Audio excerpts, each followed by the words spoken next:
Graham Rahal heads to pit road. And Graham Rahal there, I'm not sure if he's on a very old set of tires or whether they just have that setup a little bit off, but the rear end absolutely all over the place, actually quite similar to what we saw from Helio Castroneves. And there we have our answer coming in for a new set of Firestone tires. So yeah, those tires were probably on the very ragged edge.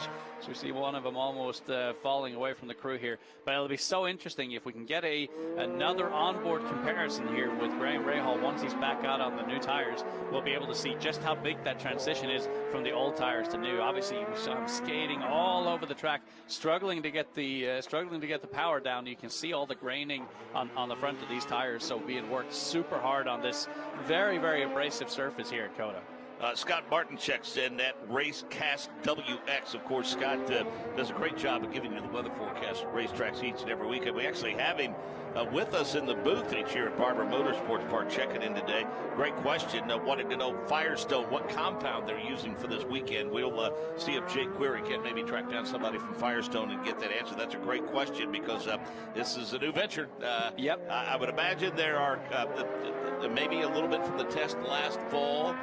Was used to help develop a compound, but I would think that it'd be very similar to another track just as a baseline, don't you? Yeah, no, absolutely, and I think that test last fall helped them a lot, and I think that the track's probably only gotten more abrasive over the course of the winter, and I think part of what they were trying to achieve with this tire is to have a tire that gives good ultimate grip but does actually have a lot of fall off, because that opens up the strategy, opens up the pit windows, and it means that people can go for different options, whether you want to push super hard and go for shorter intervals between each stop, or whether you want to be a little bit smoother on your tires and fuel and go for longer windows. So I think it's a great thing that we have tires that fall off relatively quickly, and that's made itself plenty apparent so far.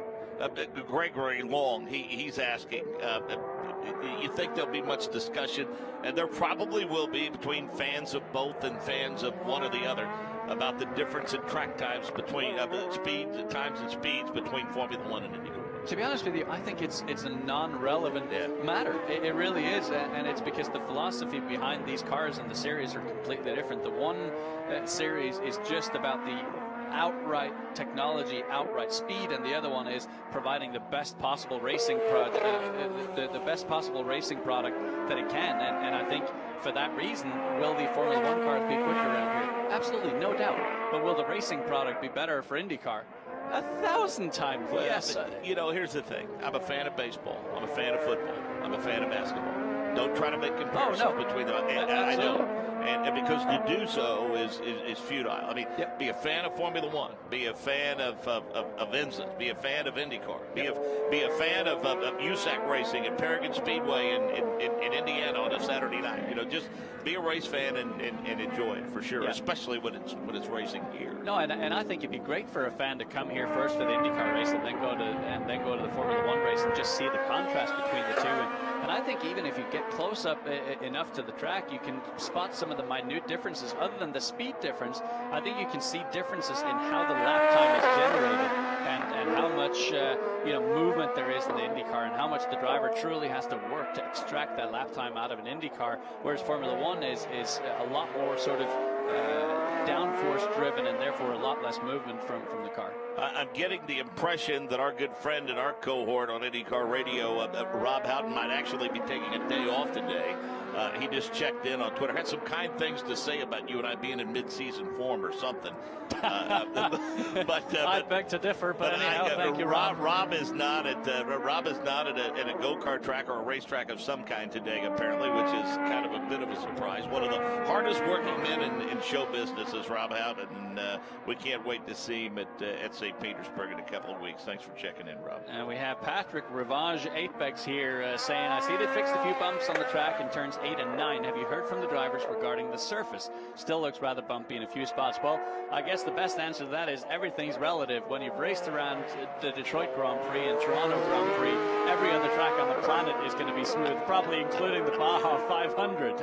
And So I think for certainly for Felix Rosenqvist or for Marcus Ericsson, yeah, this is probably one of the rougher tracks compared to what they're used to. But for the IndyCar drivers, this will basically feel like a pool table as we have a bunch of lockup here for Felix Rosenqvist into turn 12. What the drivers were talking about in Detroit last year, the year before, their knees were bumping up against the steering wheel, the inside of the race car, the cockpit, and they had headaches when they got out of the race car. No, it beats you up. I mean, so it makes you. And they've repaved a lot of Detroit too. Yeah. No, it makes you appreciate a track like this, and for sure there's still a few bumps. We can even see here coming out of turn 18, coming into 19, all the grinding that they've done just to smooth up that brake zone for turn 19. Well, he's always a great interview. He gives not only fans but all of us in the media incredible access, regardless of the circumstances. Pure class, Jake Query, one of the good guys in Mike Hull. That is correct. Mike Hull, the managing director for, of course, Chip Ganassi and Racing. Let me ask you, Mike, first. You work with so many different cars throughout this team and so many different racing disciplines. Do you ever actually open up your laptop and then have to remind yourself, oh, that's right, this is the IndyCar date I'm supposed to be looking at? It sets in pretty quick. We've been here at COTA several times with sports car racing and had success here. Had some not so great success here, but it's just fun to race at a premium racetrack. When you come to any track where, for example, here, you've been here before, but from a sports car side, is anything transferable in terms of what you've been able to accumulate knowledge-wise? There is some things that are comparable, but these days what happens, and for the viewers, we have a dry day like today, like we had at Laguna Seca when we tested there a few days ago. You have a dry day, you can now take all that information, go back to your simulation people, and they sift through it, they figure it out. And then what we do is we go to a real, we use the Honda simulator. We use that quite a bit now. And we're finally coming to grips with that device. And it's really transferable back to the racetrack. So for the rest of the year, off and on, Scott and Felix will be in that simulator getting ready for Laguna Seca. Let's talk about Felix Rosenqvist, who, of course, is no stranger to the paddock in terms of the name and what he's done in the latter series. But what about him has most impressed you and most excited you for this year? What impresses me is he's all business. He's a racing person. He just wants to race cars, and he can back it up. All of us would like to race cars, but few of us can back it up. And he can do that, and he's a quick study. An example, we were at Laguna, as I said a few days ago, and he'd never been to Laguna Seca, and we didn't have a simulator he could get into with a proper lap of Laguna. So I said to him afterwards, because he was second quick, how'd you do that, and how'd you get up to speed so fast? He said, I just used a video game. He's the real deal, and we'll go through some teething things with him as the season goes on, but he'll do well. And obviously you've worked a lot alongside for yet another championship with Scott Dixon. I'm curious, because Scott Dixon is so, from the outside, even-keeled, so focused, can you personally tell when he's amped it up a little bit and when he's dialed in versus when he's not? We've had moments collectively where we've been amped up either together or separately, but yeah, certainly can tell. He is, as he's called, the Iceman, but that melts pretty quickly. Mike, obviously, you have been a champion for this series and trying to continue to promote and grow it. What about this venue? What does it mean for IndyCar to come to this very state-of-the-art facility? Well, I mean, when you think about it, globally, there's almost every racetrack where Formula One races today is a $300 million racetrack. That's what this racetrack is, first of all. That's what it costs to build, and for the level of what you find here in terms of the infrastructure as well as the racetrack itself. What's really nice about it, it's like a street race. We're 15 minutes from the central part of Austin, Texas, and it has everything to offer to us. Great diversity of corners, great pit lane, certainly a great place to work in between sessions on the racetrack, and all the rest of it. It's by far in North America probably overall the nicest racetrack we race on. Lastly, when you've been a part of multiple Indy 500 victories, which one do you select in terms of which ring you wear? Do you mix it up? Do you just go with different years? How do you select? Which one do you have on that? This one's from 2008. It's a great ring because what happened was Target furnish these rings to us at the end of the year because we won the Indy 500 and the championship.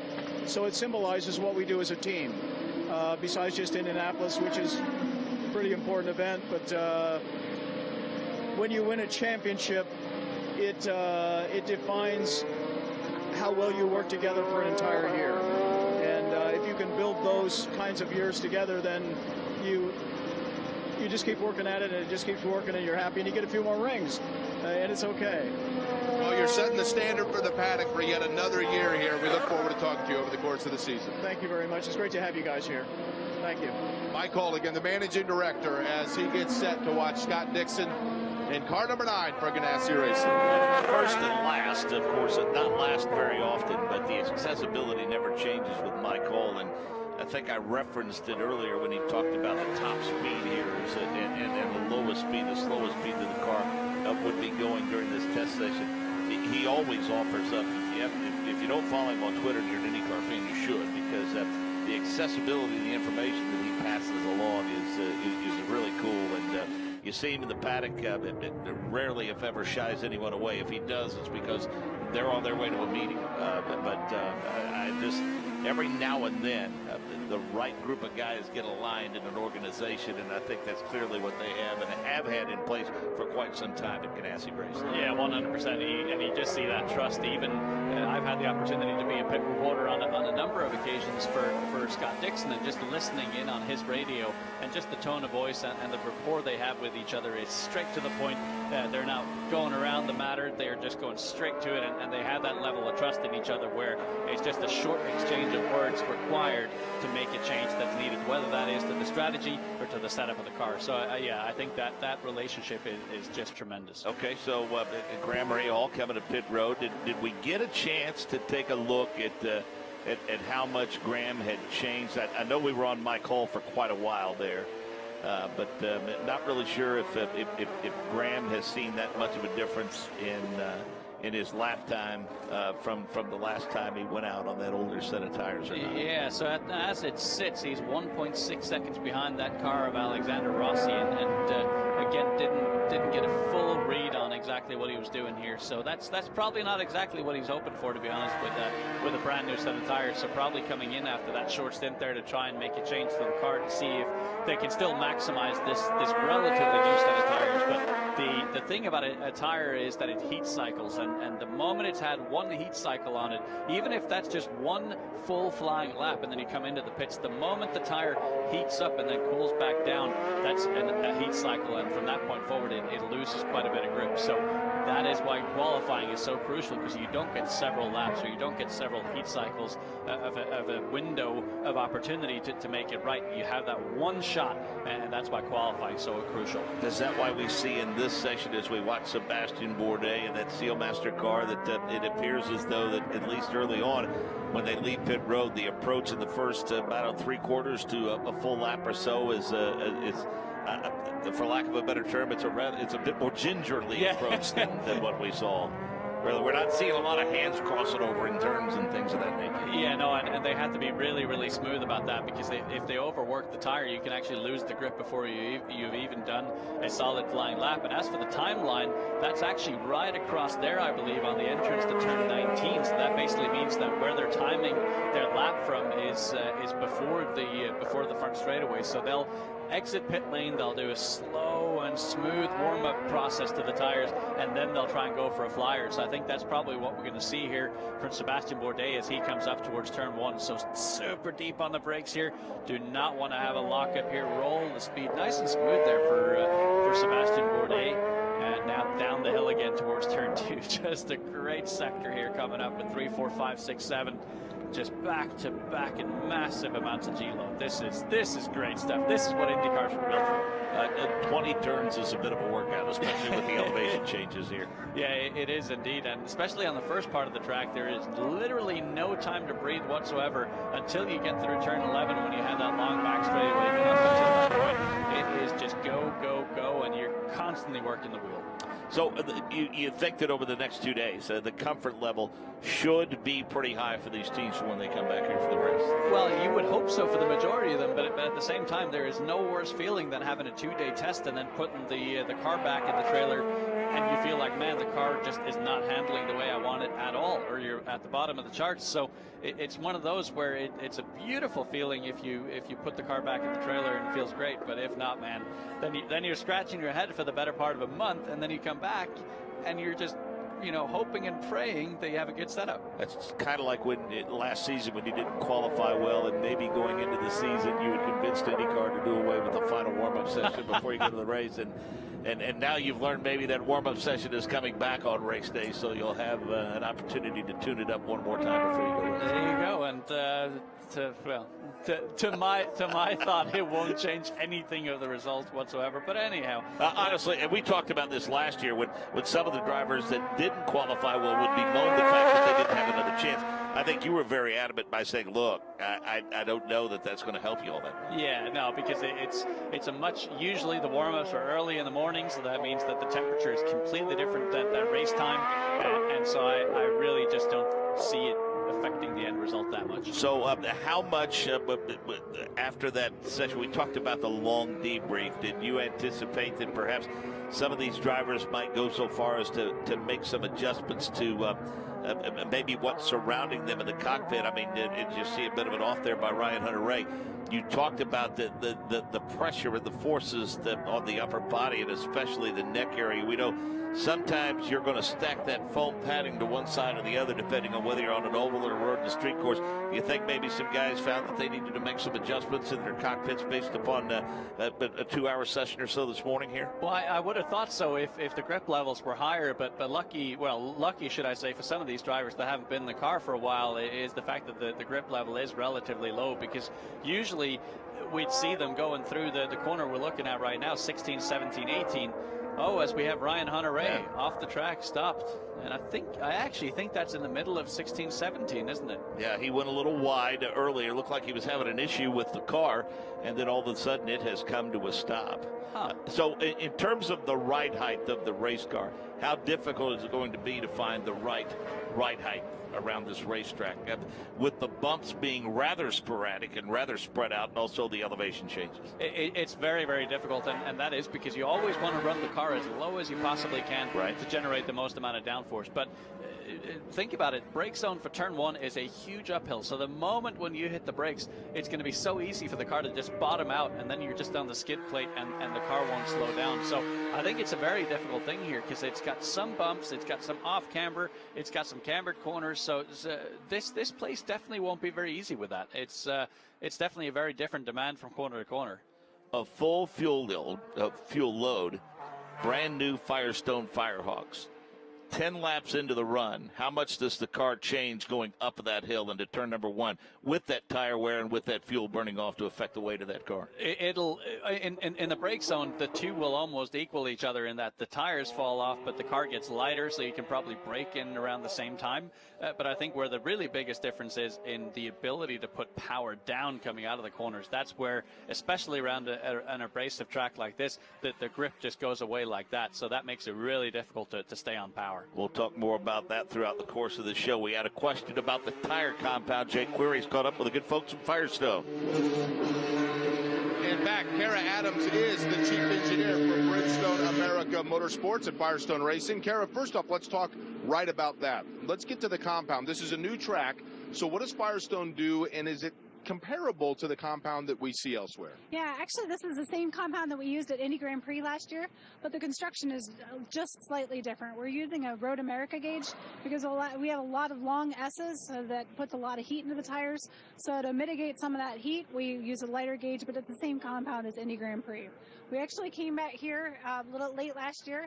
We were able to run a few different compounds and a few different constructions here just to get a sense of the track. Since then, they've actually done some grinding, and they repaved in turn 10 as well. Okay, so here's my dumb question. I make a living doing dumb questions. The compound that you've come up with this, is that now set before we come here for the actual event weekend, or does Firestone still make tweaks based on what you guys learned today along with the teams? So we're learning a lot here today along with the teams, but one thing we like to do is provide that consistency. They come here for the open test. They spend hours and hours with their car and the tire learning everything together. We're going to try to maintain that consistency inside of the race weekend. So it'll stay the same. Speaking of consistency, obviously Firestone has been consistent in racing. If I'm not mistaken, the 70th time the Indianapolis 500 winner will be on Firestone rubber this year. But that partnership now carries for another 6 seasons. Tell me about what was announced last week. Well, we were really excited to announce a 5-year partnership extension with INDYCAR, and this will be Firestone as a sole tire supplier for the INDYCAR series as well as the Indianapolis 500 through 2025. This is really great, and in order to support that announcement, we actually were able to announce at the same time and a facility in Akron that's going to open up. The first new tire construction facility in the city of Akron since World War II era. This is really exciting news for both Firestone and for Akron to have that come back. I've asked you this a lot, Kara. Kara Adams is our guest, but I want to reinforce it. People that are watching this and they say to themselves, well, these cars are going, at top speed 240 miles an hour. How does that relate to what I'm driving around in my Honda or Chevrolet on the way to the mall? But it does it not, in terms of what you're able to come up with? Yeah, that's right. So our race tire engineers that are actually here at the track this weekend, they work hand in hand with our passenger tire engineers. So those Bridgestone or Firestone tires that you might put on your car, they're designed in the same building by a lot of the same engineers. In our off-season, we don't like to talk about an off-season, but our engineers are actually cross-training with those teams. So there's a lot of knowledge transfer, and there's a lot as far as fundamental building blocks of the tire that transfers over. Obviously, you don't need a slick tire to run in the snow. It's going to give you pretty poor performance, and if you have a snow tire here, things won't work as well. But there's a lot of compounds that can transfer and a lot of other technology and testing. A permanent road course oftentimes has elevation changes. A street course has different surface changes, and an oval has banking. Which is the biggest challenge for a tire engineer? So I'd say all of them are decent challenges, because with the street courses, you have to be able to envelop the bumps and the different surface continuities that you hit in the surface. Road courses are a challenge, but oval, you have to design tires that will maintain the grueling loads and speeds. 240 miles per hour, you mentioned. Looking at those top speeds and maintaining a really high load and high lateral force throughout an oval bank turn, ovals are definitely the most challenging. It's a commitment to safety for the drivers, I know, and I know that they feel that and are very confident with it. I appreciate the time today. We'll let you get back to work. Sounds like cars are back to work. Thanks, Joe. Kara Adams again. Mark? Yeah, really good stuff, Andrew. So question asked, question answered about the compound, and they're going to be pretty comfortable with the compound that they've developed for the test this weekend. But you heard us say they're always looking to get better, and as far as that technology transferring over, I'm happy to say I've got Firestones on it. Yeah, no, it served me well in the wintertime. And it's just so cool that they have this bank of data to where they can just pull the compound from the Indy GP and the construction from North America and combine the two into a tire that'll be perfect for any given track. And I mean, that is the single biggest strength of Firestone, is I think that ability to just give the drivers that assurance every single track, we're going to have a tire that's not just fast and durable, but it's going to be safe as well. And that is, ever since I came to America, that was sort of the one thing. No one ever had any issues with a Firestone tire ever. There's other constructors. I don't remember one. Yeah, no, there really hasn't been, and it's astonishing given the amount of different types of tracks they go to, and new aero kits starting last year, not a single issue. So yeah, really big kudos to them. Yeah, you can bet that the overwhelming majority of the time, if not each and every time, if there's been an issue, it typically has been related to debris. Yeah, no, not a construction failure for sure. 100%, and no, they've done a tremendous job. And anytime there has been an issue, it's been quickly addressed. But they are typically very, very proactive about those things, so that they don't even become an issue before they get to them. You know, and I know maybe I wouldn't have felt this way once upon a time when I was out on the course. It's different than I'm now in the booth, but. And our pit reporters and turn announcers probably wouldn't feel the same way, and racing fans might not either.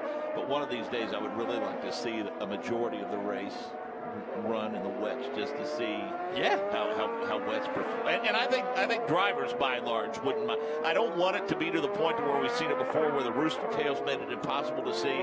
but just enough to where they would need those for the majority of the race. I wouldn't mind seeing just a light drizzle for the entirety of, well, let's say this race, because I actually think this would be a very, very fun race, and that's where driver skill is at an absolute premium, and the ability to seek alternate lines, because the racing line you don't want to be on because it's full of rubber, and rubber becomes super slippery in the rain. So that's where drivers have to adapt super quickly, and every single lap there's changes. So hey, I'm all for it as long as I'm in the booth.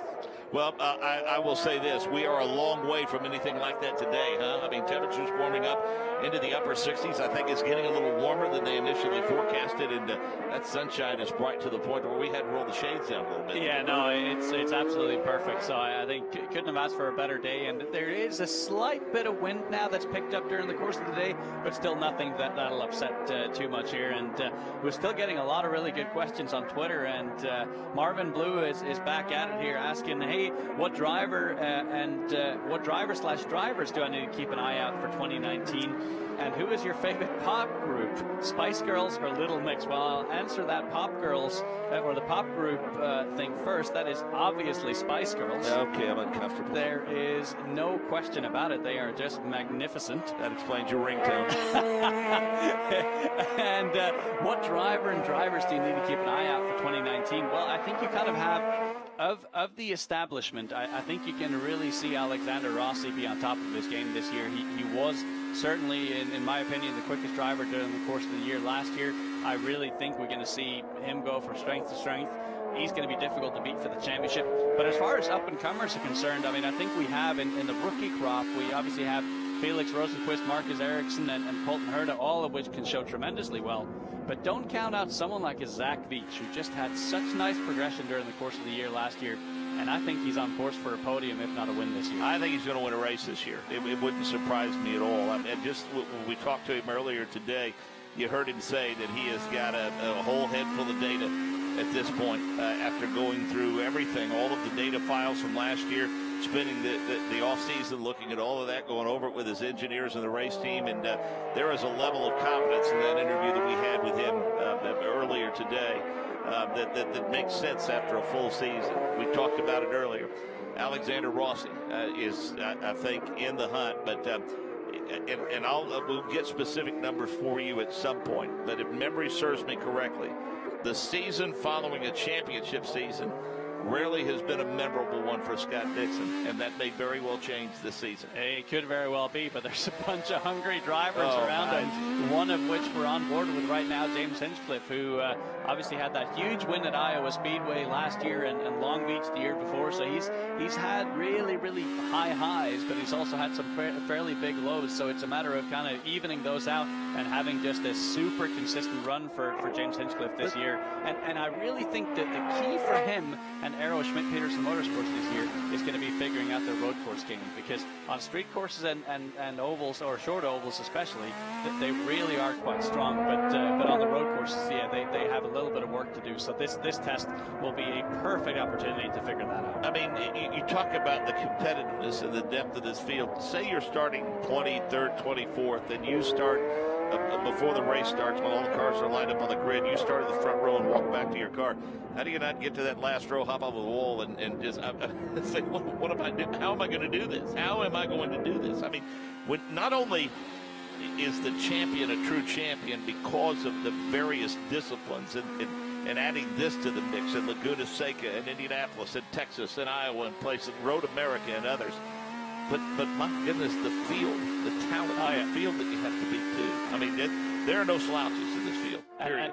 And especially now with this unified aero kit as well. I mean, all the cars for intents and purposes on equal playing ground, and the only real big differentiator, the shocks, which are obviously open from team to team. But outside of that, just completely wide open as far as who's going to be competitive at any point in time at any track. And I think that's what we loved so much about the season last year, is you never went into a race weekend having a true picture of who was going to be strong and who was going to struggle. So Patrick said, he saw that Felix Rosenqvist packed an espresso machine on his carry-on luggage. So he wants to know, and Anders, you can speak to this. Do racers, by and large, bring the comforts from home on the road with them? Did you or do you still? I mean, I guess you could still I would still consider you a racer. Well, I'll say this much. I'm a very grumpy person if I don't get to have a double shot of espresso in the morning. Yeah. So I'm fully supportive of what Felix Rosenqvist has done, and the transition from European coffee to American coffee can be quite stark. I know that for a fact. So yeah, bringing his own espresso machine, putting matters into his own hands. Now Ben Johnston wants to know, and we addressed this a little bit as we're going to take a look at Will Power working over his Firestone Firehawks. And that's brake zone into 12, and you see that just touching that paint on the right-hand side of the track, and boom. And it's also a very difficult brake zone because there's a little bit of a crown in the road right there. So the right front actually gets offloaded when you hit the brakes. And you're going, again, to what Mike Hull said earlier today, 175 miles an hour and then all the way down to 45 miles an hour. So very, very difficult to get the car stopped efficiently there. Pit boxes look tight, don't they? Do they? The pit road and the pit boxes look, I mean, just the perception, and I guess maybe it's the tunnel effect with what they have, you know, the multi-level structures on each side of pit road. I mean, it's the proverbial concrete canyon down the straightaway, if you will, in the setup for the hill, climbing turn number 1. I mean, it looks deceptively narrow down the front straightaway, and I guess that's because of the paint on each side, which brings me to my next question. How much do you need to be wary? I would imagine very much so if we get, as we mentioned, a light drizzle, because we know not only does the course get slick, but when those painted surfaces get damp, they get really slick. Oh, they get incredibly difficult to navigate. So, yes, especially around here in the final corner, what you typically want to see around a corner like 16, 17, 18, as we see Zach Veach just maneuver through, you actually want to go to the outside of the track where there's no rubber, and also because the corner is slightly cambered, all the water runs to the inside of the track, so you actually want to stay on high ground as far to the outside as you can, but that means flirting with that paint, and that's not a very easy thing to do. So rain around here, I think, would bring a whole nother element, and it'd be awesome to see. Countdown to green checking in, very complimentary of what we're doing, and thank you for the kind words, and thank you for listening. Yes, we agree. It's been a long time since we've been able to provide any coverage, and we're happy to be back here doing just that. Jeff C. checks in, wants to talk about, we've addressed this a little bit, but why not do it again, how difficult this is for drivers coming out here this weekend who have never seen this place before. Oh, it's for sure difficult, and luckily they all have the luxury of onboard video and simulators, so all of them should know the track. As we have Colton Herta, yeah, that's definitely a track limit violation. So get that out of the way now, and don't bring that with you into the race weekend. But no, it's certainly a challenge, and especially one that has so many undulations and elevation changes at this place. That makes it even more difficult, because even though you've seen that in a simulator, getting a true sense of the simulation and the G loads as you go into a compression or over a slight crest is almost impossible to do. So absolutely crucial to get some track time here. And luckily, though, I think the majority of them, Jeff C., again to your question, all of them so far, to the best of my knowledge, all the full-time drivers have at least done 2 days of testing. So one of which, or half of which, was at Laguna Seca, and the other one at Sebring. Well, there's no question that the game has been upped in terms of racing simulators, and it's a huge, huge benefit for drivers, is it not? Oh, it absolutely is, and I was fortunate enough a few years ago to actually help develop the Dallara simulator, as we see Colton Herta clips the curb and then just runs right on over in a little bit of a moment there, and again, that's what we saw in that first session. That's going to be our track limit violation corner. So, but this is good stuff here for Colton Herta, getting that out of the way here, experimenting with it, how aggressive he can be over the curbs, and what he can get away with. Mark James, Anders Krone, Jake Query joins us on pit road. This is practice session number 2. Colton Herta, Marcus Ericsson, Joseph Newgarden, R.C. Anderson, and Zach Veach were the top 5 this morning. Marco Andretti, Scott Dixon, Spencer Pickett, Alexander Rossi, and Max Chilton were top 10. Laced, Rosenqvist, Ryan Hunter-Ray, Elio Castroneves, and Ferrucci were the top 15. Then Power, Hinch, Pagano, Ray Hall, and Harvey. Bourdais, Sato, Jones, and Tony Kanaan. And as we mentioned, a lot of drivers this morning, not a lot of laps turned by some of it. Tire management was the big issue, and I think that early part of that morning session probably just reconnaissance laps, for lack of a better term, because I think right now conditions, they hope, are a bit more indicative of what we'll see when we come back here to race. Yeah, they absolutely are. And this morning was mostly crucial to figure out if they had the right gears in the car, if the overall downforce levels and ride heights were okay. But outside that, now is definitely the money time. Well, I've had the pleasure over the years, Anders, to do hospitality tours, and one of the, I guess, most popular stops that we take people on in the paddock is tech inspection area. And it gives you an inside look at exactly what that process is like. And Jake Query has more on that. Jake? Yeah, Mark, I think oftentimes when fans are walking around through the paddock area and the accessibility, nearly all the racetracks, you get a chance to see the cars coming into tech inspection. But yet, sometimes I think fans wonder, what exactly are they doing? So I thought it'd be a great chance to catch up with, we call him Rocket. Kevin Blanche is the technical director for the NTT IndyCar Series. So, Kevin, let's begin with this. We look behind us and we can see these ramps in this pad. And oftentimes people see their favorite driver, or their favorite car, I should say, going up into it. What exactly is the process at the beginning of the weekend that you're doing? So first we start out with a safety inspection station, check the headrest, the seats, the crash recorder. We have a data recorder on the car that records all the data in case of an accident. After that, they'll come through and we do a bunch of gauge work where the car doesn't have to be level. It's just widths or heights wherever it doesn't really relate to the bottom of the car. When we bring them up on the pad, what we're doing is setting the car flat to the world. And then we have a lot of dimensions that by rule book, they're kind of written off the bottom of the car. There's a reference plane at the bottom of the car. So we're looking for the height of the wings. The underwing has a certain height, the 200th window that it has to be in. And we're looking for, there's the body on the car is mainly a spec body. There are some options, but we check all the spec parts, make sure the profiles are correct, make sure the wicker heights are what they're supposed to be and not outside of the bounds. Then we actually pull the wings off the cars, and we have a couple of tables that reference, once again, just like they were on the car, but it's a more controlled environment. So the teams then can bring the wings back without the car, because the wings are probably 50% of what we do as far as tech inspection wise. So they're able to bring spare wings back, or if their wing doesn't pass, they don't have to bring the whole car back. They can just bring parts of the car, and we can reference it just like it was on the car. If you actually bring somebody in, and let's say, for example, when you're balancing, you're flattening, as you say, the car itself, if there's an issue, do you guys yourselves take care of it, or does it go back to the team and then it's up to them to get it resolved and bring it back and start the process over again? Yeah, so there are a few adjustments we'll allow them to do while they're here. The majority of it, they have to go away because it's taken part of the car apart, and because we're trying to do, the whole field here, 25 cars you're trying to do on a normal first tech day, that's about 8 hours worth of work. So if you allowed them to fix it here, we'd be here forever. So we give them a sheet that has a printout of about 250 items on it, and then we do what we call turn it red, so it'll highlight anything that's outside the parameters. They go away then, take a look at it, compare it to the rule book, figure what adjustments they need to make, whether up or down or fore or aft. They'll make that adjustment, and then they'll come back and bring it through, and then by the time we get ready to qualify, they need to be all green, so the car needs to be 100% legal. We don't use practice times for anything other than practice times. We don't qualify off of it, or if we get rained out, we go by points.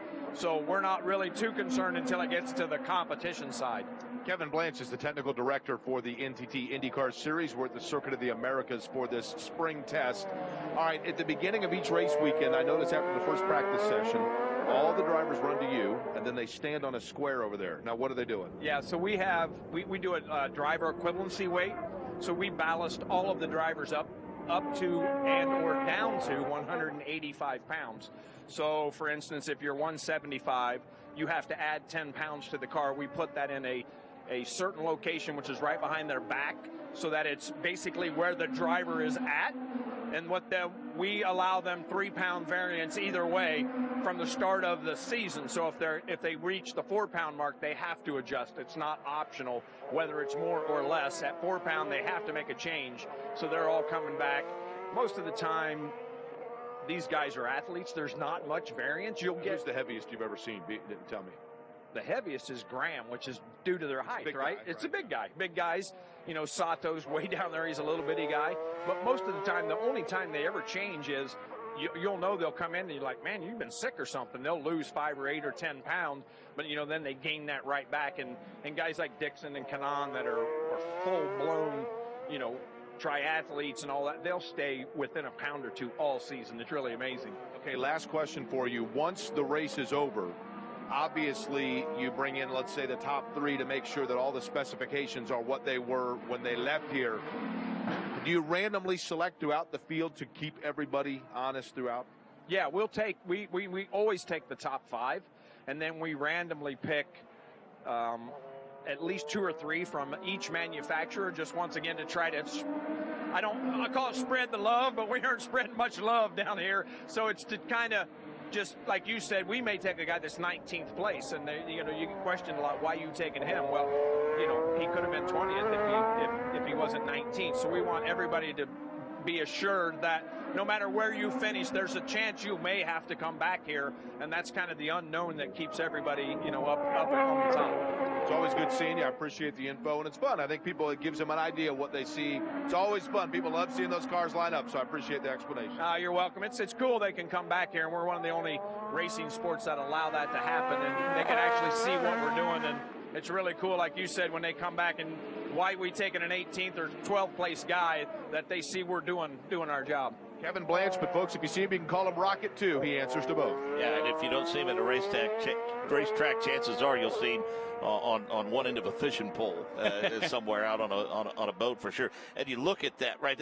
That they will allow you, when you, as a fan, they will literally walk you up on each side of the pad and get you as close as they could possibly get you, even when there's a car up there and inspections going on. I mean, they'll slip somebody right underneath that pad, right underneath those ramps on both sides, and it's just what an orchestrated effort.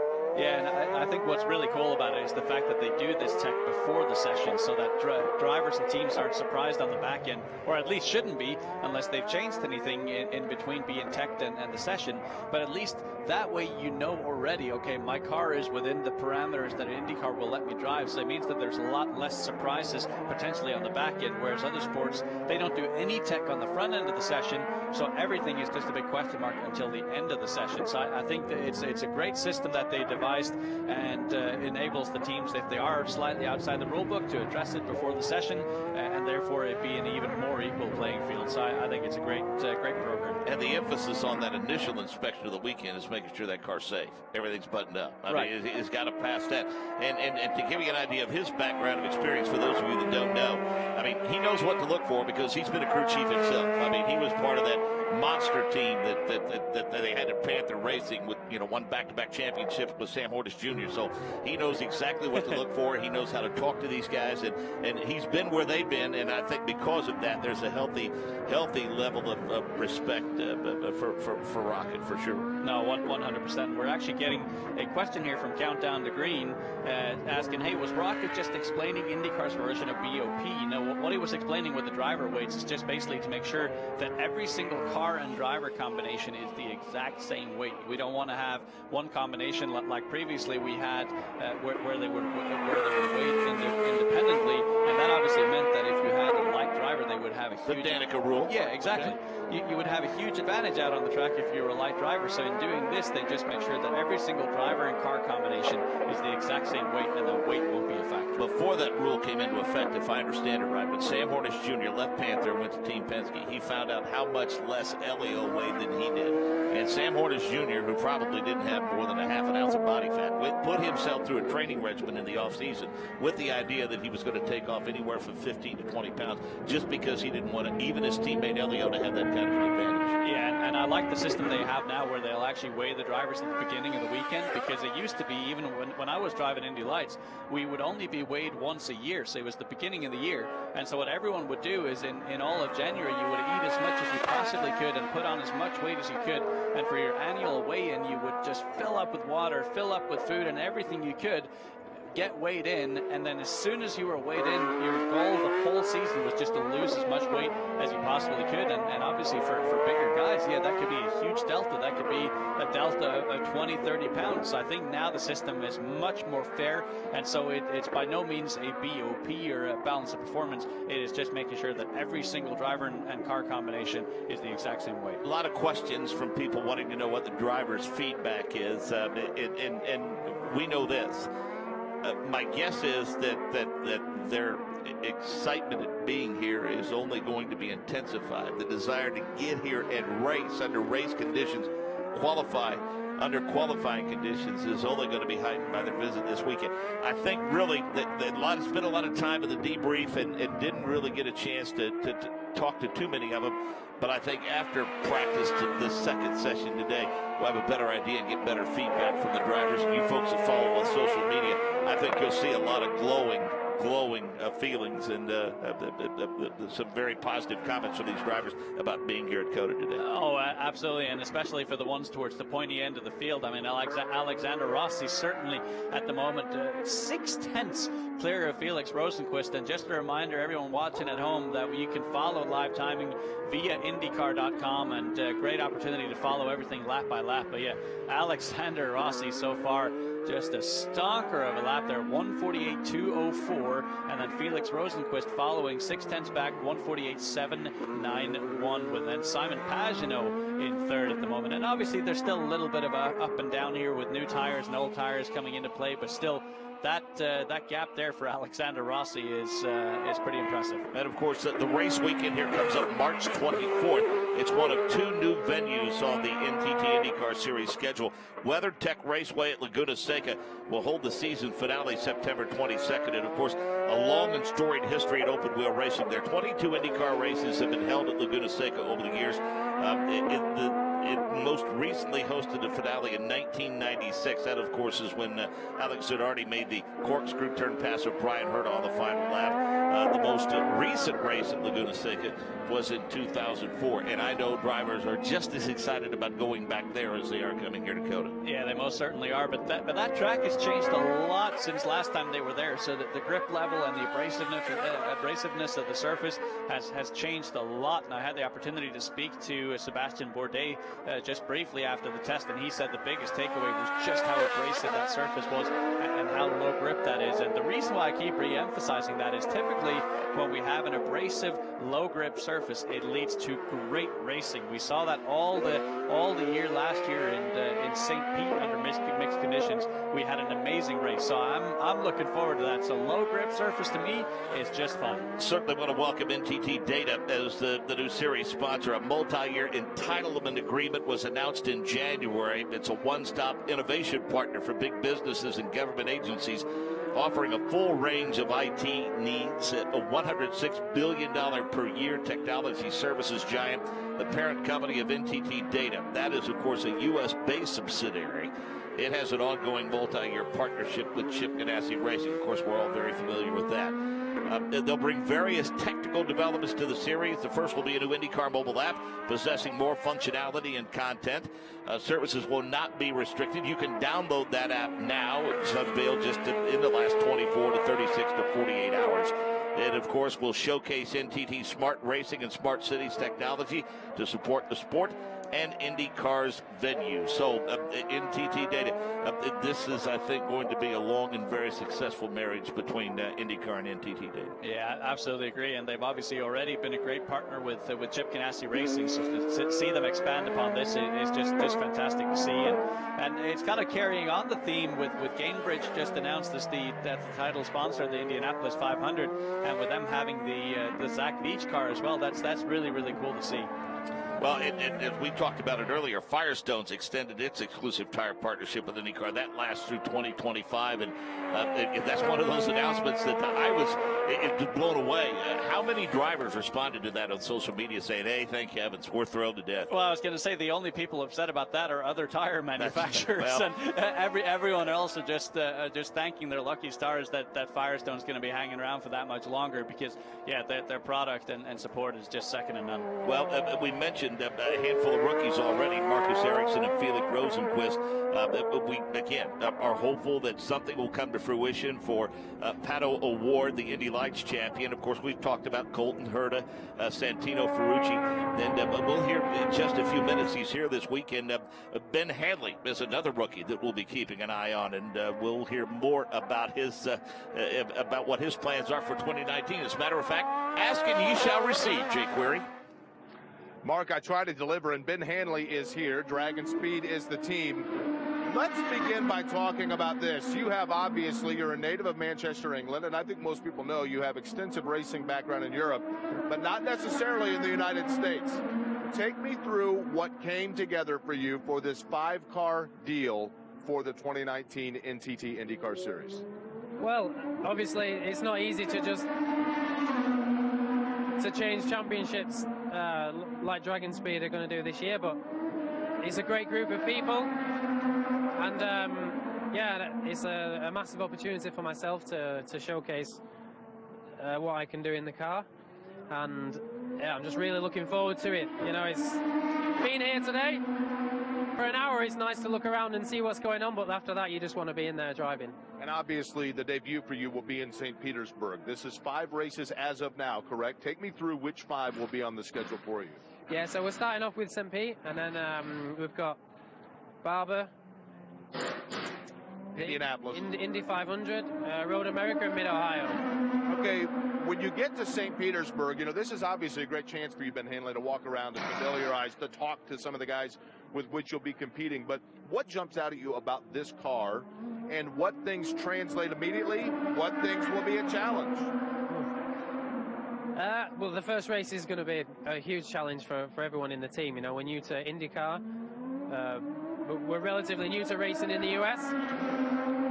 That goes for the engineer as well as myself, so it's a steep learning curve, but one that we're going to relish and you know, do the best we can. You obviously have some expansive sports car racing, including coming over here stateside to do exactly that. Is there any similarity at all to your knowledge or in talking to these guys about what you can take from that field into an IndyCar? Yeah, I mean, there's a race in any kind of category, you're always learning and you're always wanting to improve as a driver. So I've done a lot of sports car racing over the last few years, so LMP2 last year, and this year LMP1 is continuing.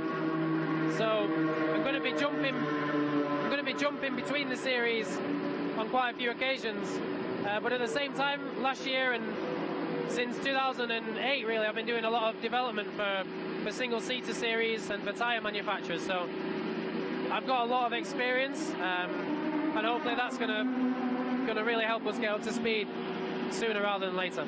Every time I hear about Manchester, I hear about Manchester United. Do you go to do you go and wave the flags and the scarf and the whole deal? Who is your soccer club?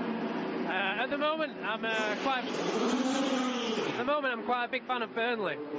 So they're not having the best of seasons, but you know, they're staying in the Premier League, I think, at the moment. And you're staying loyal. I like that, right? Yeah, I'm staying loyal. Hey, St. Petersburg, we look forward to seeing you, Ben Hanley, and Dragon Speed, and best of luck to you. We look forward. Maybe this will be more than 5 races. We shall see, but I appreciate the time today. Thank you very much. Thank you. All right, let's take a look at Marco Andretti after we return to action here. You see the 98 of Marco sitting on pit road there. Let's take a gander at what happened. A little moment for Marco. So, yeah, just running wide, and that's over. Yeah, look at that. That's over one of those sausage curbs, and that's exactly what we talked about this morning, is you do not want to run over them. If you're going to run wide, you're better off actually running super, super wide to avoid those in its entirety, because otherwise you can damage the bottom of the tub. And you notice right there, right where the car took off, that's essentially right where the bottom side of the driver is. So the shock wave that goes through your body at that very moment is pretty substantial, and it's a good thing in this new Indy car that they have the additional foam underneath the rear end of the driver, because that's not a nice impact. I would think that one could assume that nothing good would result from hitting anything called a sausage curb. No, and to be honest with you, I don't even know that there is a proper word for it other than sausage curb. So it actually, maybe that's something for the Twitterverse. If anyone knows of the actual technical someone come up with another phrase, name, please. I'm begging you, please. But for because now when we get back here in March, he's going to giggle like a schoolgirl every time one of us says sausage curb. So there you have it. Marco Andretti's jumping sausage curbs. All right. on we go. More questions on Twitter, please. Yeah.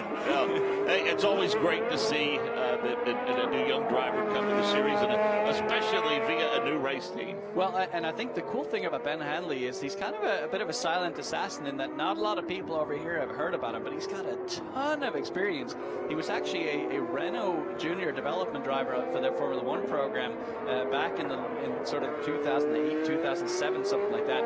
Did World Series by Renault, did very well there, and I think he was fairly close to making it to Formula One, but just never quite got there. So so instead of doing that, he's then gone over into the sports car realm, and he's actually still to this day doing a ton of karting, and he's actually a factory driver for one of the Italian manufacturers. So he still does a ton of racing today, sports car racing, karting, and I think he's going to surprise a lot of people. Indianapolis Motor Speedway. That's a pretty big mountain to climb. And you know, I'd asked Zach Veach what it feels like at the start of the 500, and he said, well, he started to say, well, it's butterflies. No. I'm asking you, when you come off of turn number 4 and the green flag flies, what does it feel like at the start? And while on a smaller scale, for you, the Freedom 100, what does that feel like when all of those cars are going that fast all at once down that straightaway? It's just like, oh my God, I'm doing this. I mean, do you feel anything in the car? I mean, do you feel something? For sure, but I mean, the Indianapolis Motor Speedway, I mean, not to sound cliche or anything, but every time you cross the yard of bricks, it's like goosebumps. And the first time I pulled out of pit lane at Indy, it was goosebumps. So I think that only gets amplified, and having never done the Indy 500 myself, I can only imagine that the start of the race must be absolutely euphoric. So yeah, no, that'll be something. But that's not to say, you know, it's not that easy to qualify for the race anymore. That's true. Because we're expecting 35, 36, 37, 38, maybe even cars on the, you know, trying to qualify for the race. So that in its own right, just managing to qualify is an achievement. Well, and we have seen some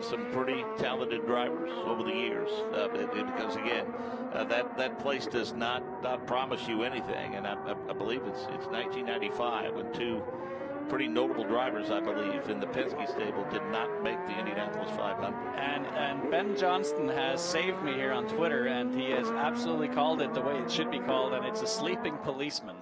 That is the origination of the term, and Countdown to Green is calling it rumble strips, and Lance Snyder is saying, be glad they're hitting sausage curbs and not bacon curbs. There you go.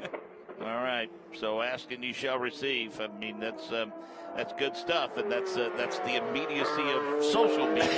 Yeah, it's great. But something tells me you're still going to reference sausage curb. Yes, that is right. With 100% certainty. Sausage curb will stick around. Because as we know, you have a way of introducing a new language into the vocabulary here.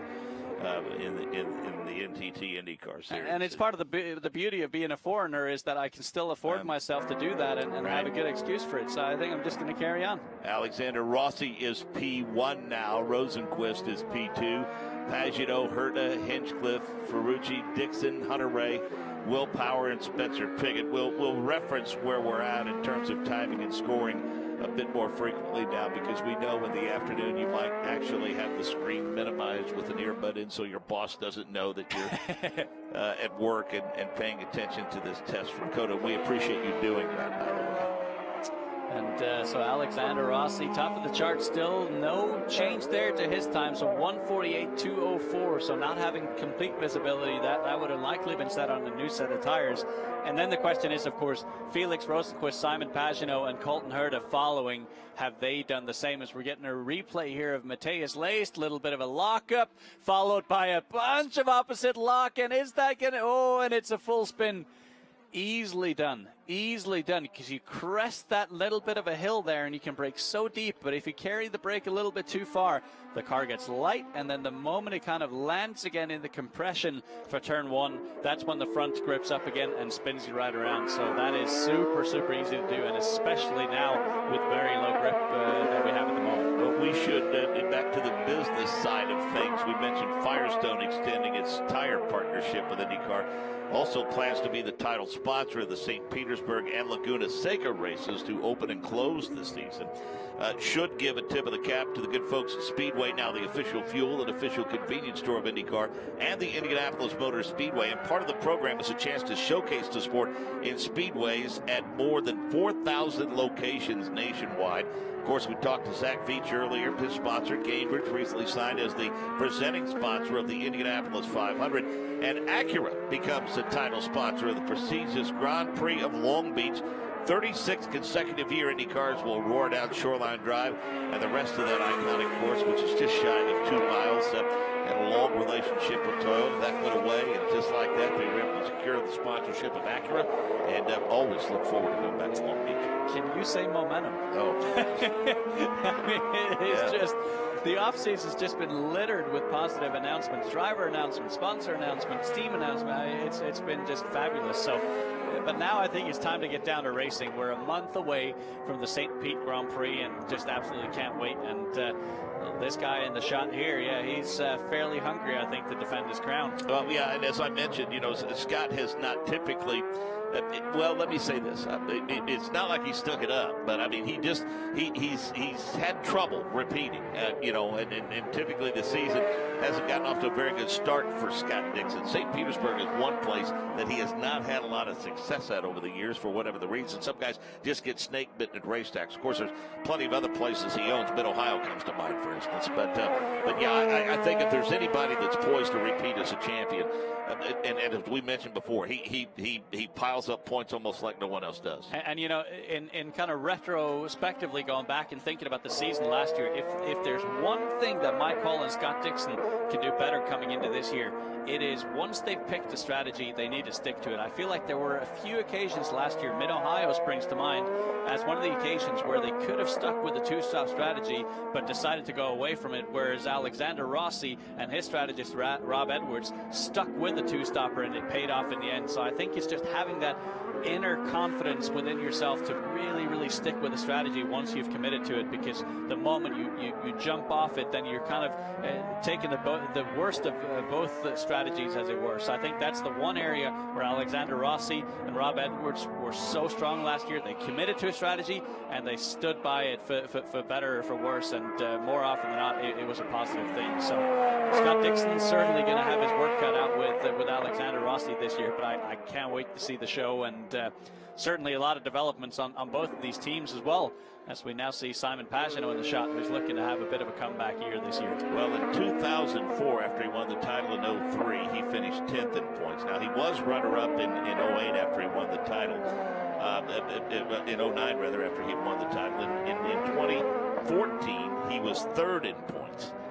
And, of course, let's see, in 2015 won that title, and he finished 6th the following year. So, you know, a couple of years he finished to the top 3 in points, but a couple of other years he struggled. But make no mistake about it, he wants to repeat badly. And I think also no one's really talked to him much about this. It is hard to believe with all the championships that he's won, and I know one is far better than none. It's a little surprising that he hasn't won more in May. But I think that's an indication of just how difficult it is for anybody to win. Oh, for sure, and there's a huge element of luck as well involved there, right. And you just kind of see the rotten luck he's had.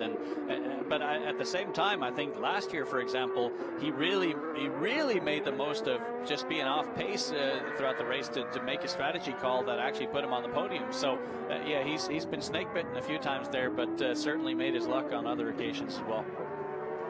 And on board here with Simon Pagenaud, and I'm a pretty interested spectator here with the Team Penske cars, because we got that glimpse in the early practice session from Helio Castroneves, who was just super loose, and now it looks like the entire Team Penske organization have opted to way go softer on the rear end of those cars, to the point where the rear just looks absolutely planted, and now actually have quite a bit of understeer. So I wouldn't be surprised now if Simon Pagenaud comes into pit lane to try and maybe just take a little bit of that rear grip away, because looking to be overpowering the front just slightly.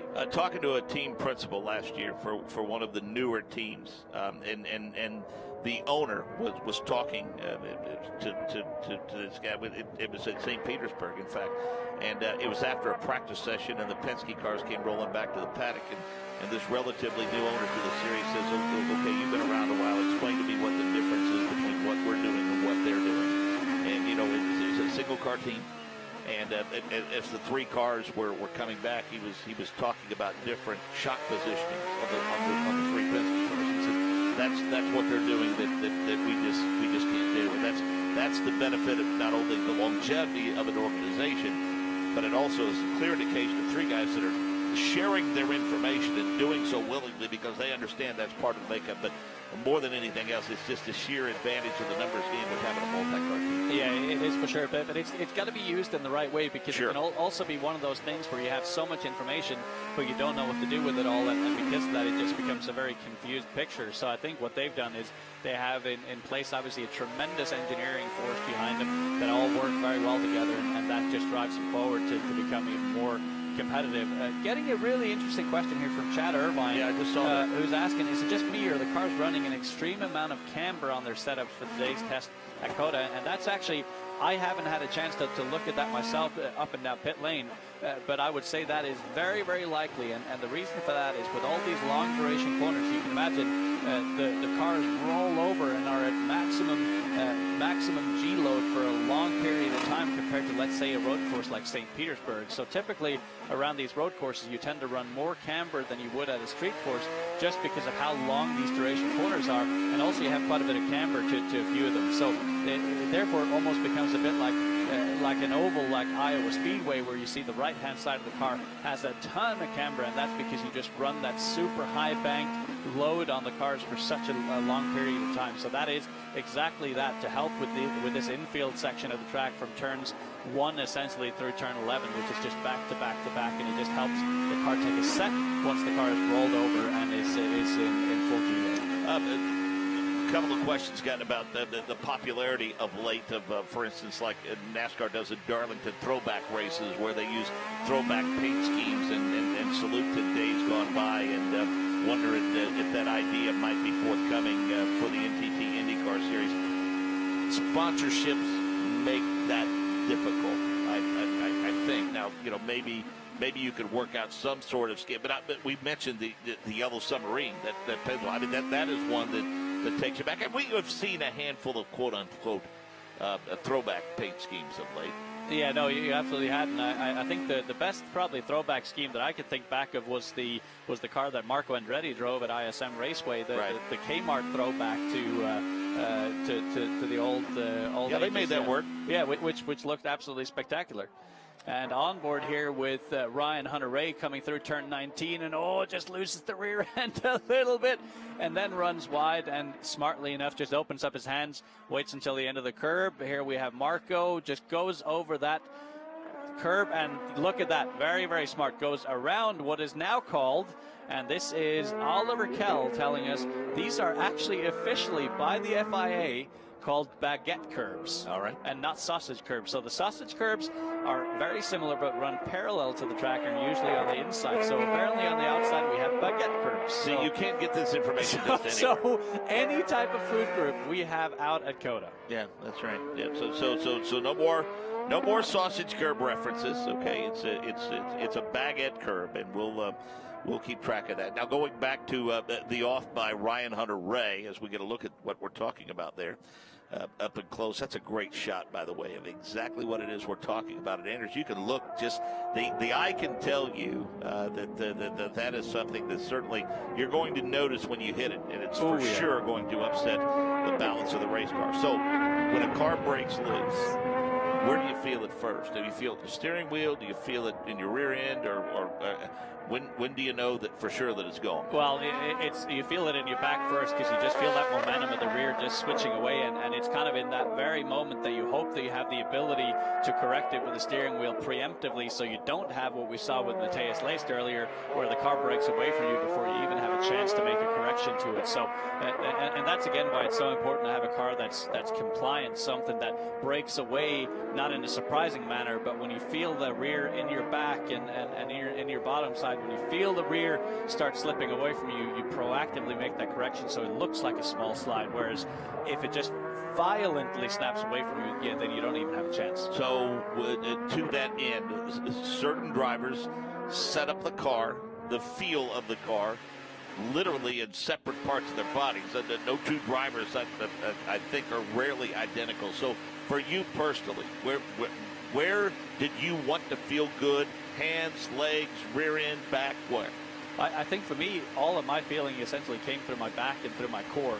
That's how I felt all the movement in the car, and that's very much how I'd react to the car. And obviously, to your point, that probably changes as we see Ryan Hunter-Reay here putting on another set of scrubs, and I think that depends also very much on kind of what type of driving style you are. And I think the two drivers that spring to mind on that is Alexander Rossi and Simon Pagenaud. The two couldn't have any more different driving styles than you can imagine. Alexander Rossi loves a car that is super grippy on the front end, something that essentially the car rotates itself in the middle of the corner. You have to use very little steering input, but it requires you to be ultra smooth with the steering wheel to not upset the balance of the car. Simon Pagenaud, however, is someone that really likes to have a planted rear end and something that he has to provoke the rotation in the car. So that means typically standing on the brake all the way into the corner, using the steering wheel very aggressively to rotate the car. And I think the really cool thing about that is that different style and preference suits one track better than the other. So around a street course, the loose driving style of Alexander Rossi, and around these sharp corners that we see here at COTA, such as turn 11, turn 12, that's really going to help a car that rotates very quickly. Whereas at a track with longer duration corners, such as a Barber Motorsports Park or Mid-Ohio, that's when you might see that planted rear end be a bit more beneficial. So it really is fascinating to see these drivers then adapting their driving style and the setup of the car to each track individually. Mark James, Anders Krohn, Jake Query. Speaking of Jake, let's bring him in for pit road. Jake.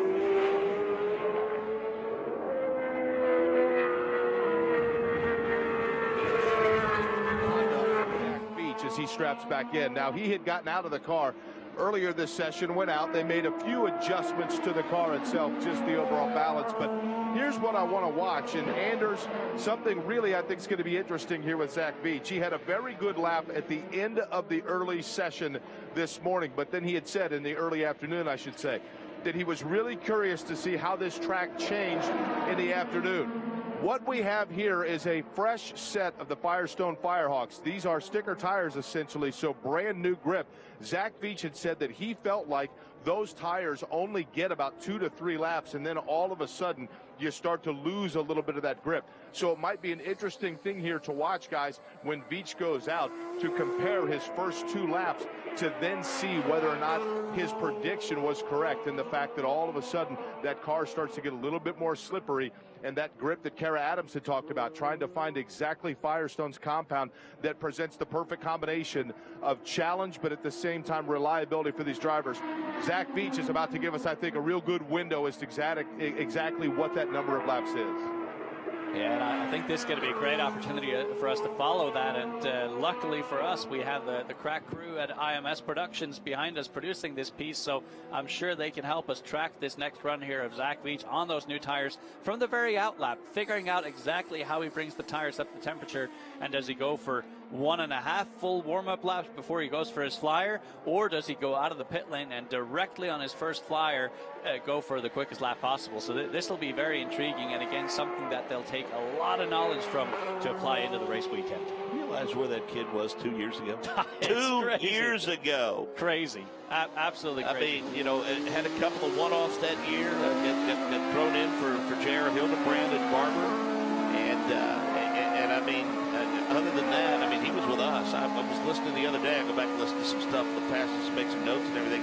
He worked the pits with us at Long Beach a couple of years ago. Yeah, no, you know, and there he was, what, in the top 5 at Long Beach last year. Yeah, and to think that he stepped in and had such a great rate of progression, despite the fact that he's been out of the car for the better part of a year. You know, all he'd done for that last year was essentially just driving INDYCAR 2-seaters, which, yeah, it's track time, but it's nowhere near anything like a proper race car in something like an Indy Lights car or even a part-time IndyCar effort. So a lot of respect for what he's done there, but I think that speaks volumes of kind of his mentality in approaching it very much like a sponge, realizing he had 3 full-time teammates around him with so much experience and just taking advantage of that. Well, I mean, let's face it, as you mentioned, 2-seater or whatever, pace car rides, he was here. He was here all the time in the paddock, FaceTime, talking, shaking hands, And even when he stepped away and raced for Bilardi for a year, you know that he maintained his relationship with Michael Andretti, that the one that brought him up through the Road to Indy program. He didn't burn that bridge,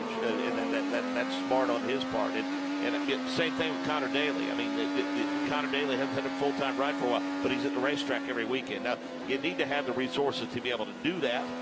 But I know, Zach was talking about, 2, 3 guys, 4 guys in a hotel room over the course of a weekend. I mean, he wasn't flying around in private jets while he was looking for a ride. That's for darn sure. Well, he was driving to a lot of races, too. Well, put it this way. I knew I'd retired as a driver when I stopped bringing my helmet to the track.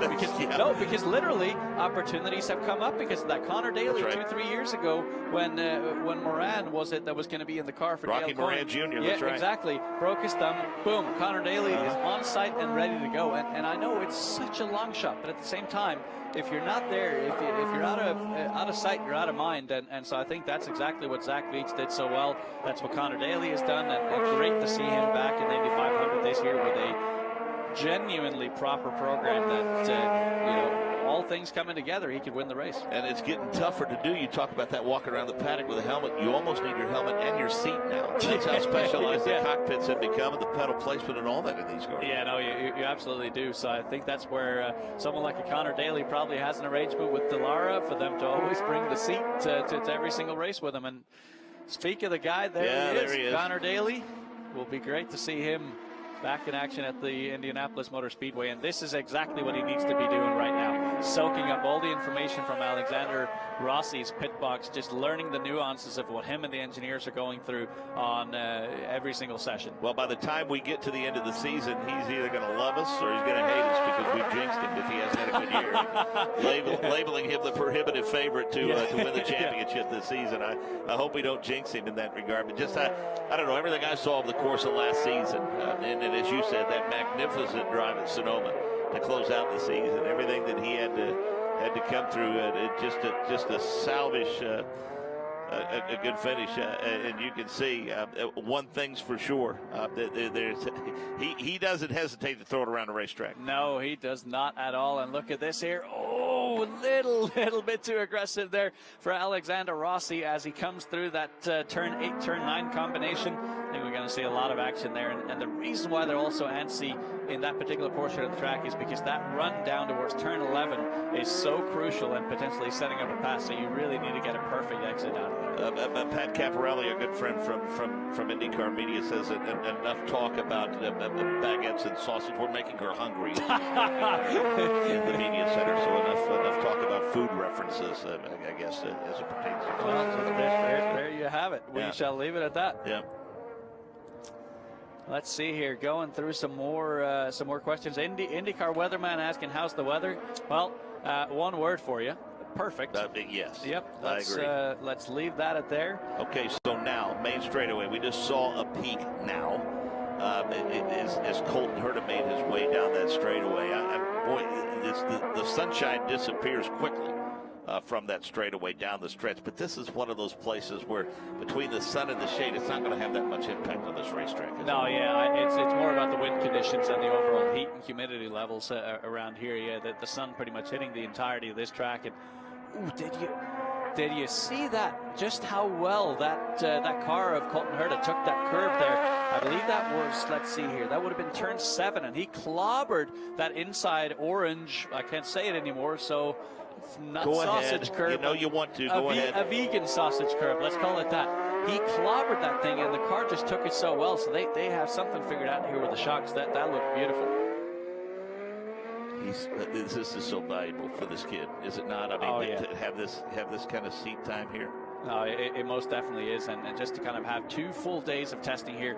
Oh, big lockup coming into turn 12, way on the outside, avoiding the sleeping policeman, as we're now going to start calling him. You see that we mentioned earlier the commitment, the partnership between the Indianapolis Motor Speedway and the NTT IndyCar Series. You see that Speedway logo that's been popped on the side of a lot of these race cars. And again, 4,000 locations nationwide. the convenience stores, the Speedway, and look for more and more activation as that partnership continues to grow and expand throughout the course of this 2019 campaign. And you know, we actually had a question about the cars sounding a little bit meaner this year, and to the best of my knowledge, they haven't done anything, so it could just be the Speedway fuel. That could be. Yeah. That's a great point. That's a nice tie-in, Anders. Well done. Look at that. So Rossi is no longer P1. Surprise, surprise, Will Power it goes to the top of time and scoring. Ferrucci is now third. Ericsson is fourth. Rosenquist is fifth. Pagenaud, Colton Herta, James Hinchcliffe, Scott Dixon, and Ryan Hunter-Reay your top 10. Pickett, Veach, Harvey, Mateus Laced, and Graham Rahal through position 15. That lap time, 1:48.03.19. Yeah, and Spencer Pickett here on looks like somewhat of a smooth lap. Not sure if he's pushing it here, if he's just on a warm-up lap, but so far looking pretty good here for Spencer Pickett. Actually, fairly nice and smooth. A little bit too much understeer there as he goes through. What is that? Turn 15. And the nice thing about, you know, if you're logged on and you're watching IndyCar Race Control, is you'll see commentary added. For instance, let you know what cars are going to pit road and off the pit road.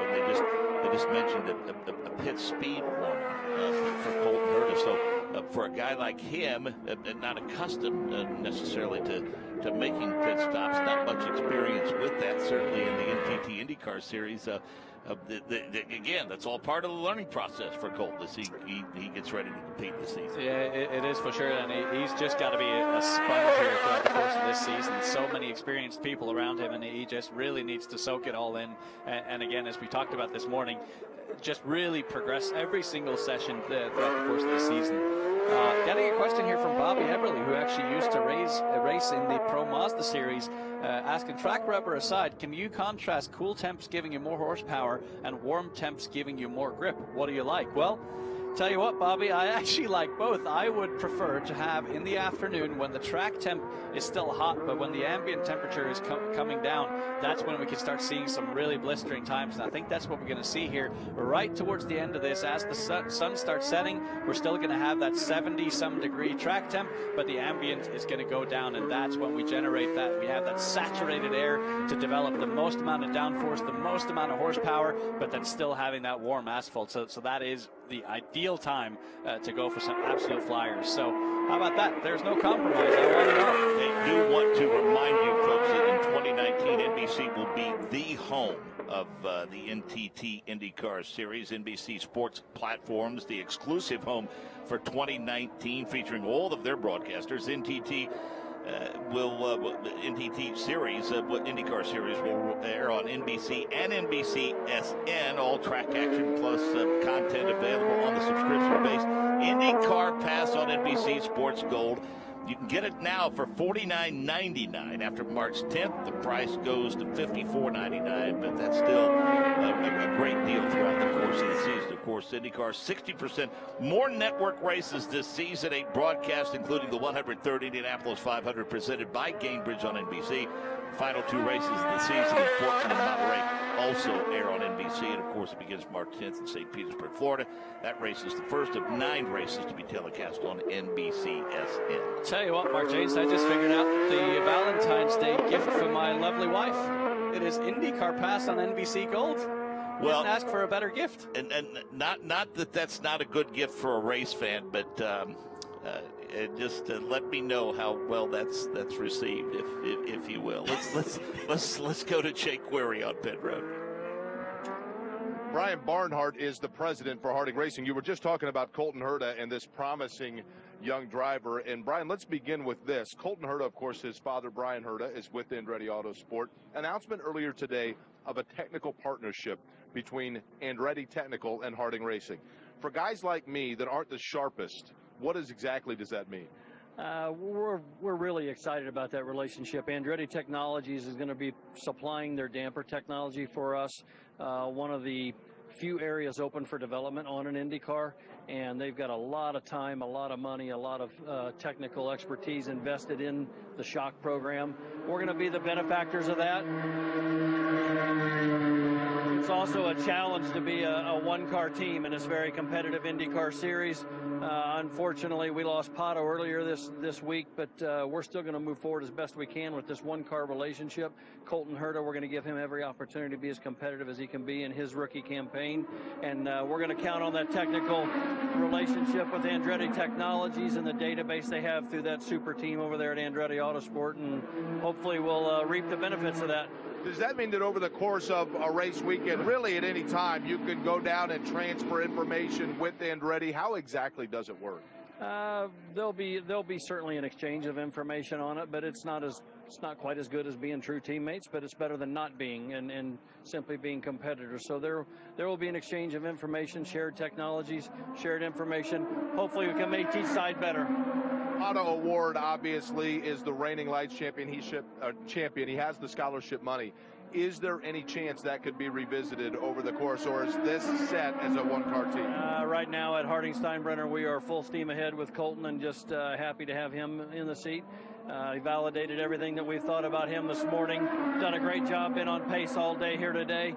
Considering this is our first test of the winter, I think it's great. You know, he was fantastic, won his class at the Daytona 24 Hours and is right on pace immediately here.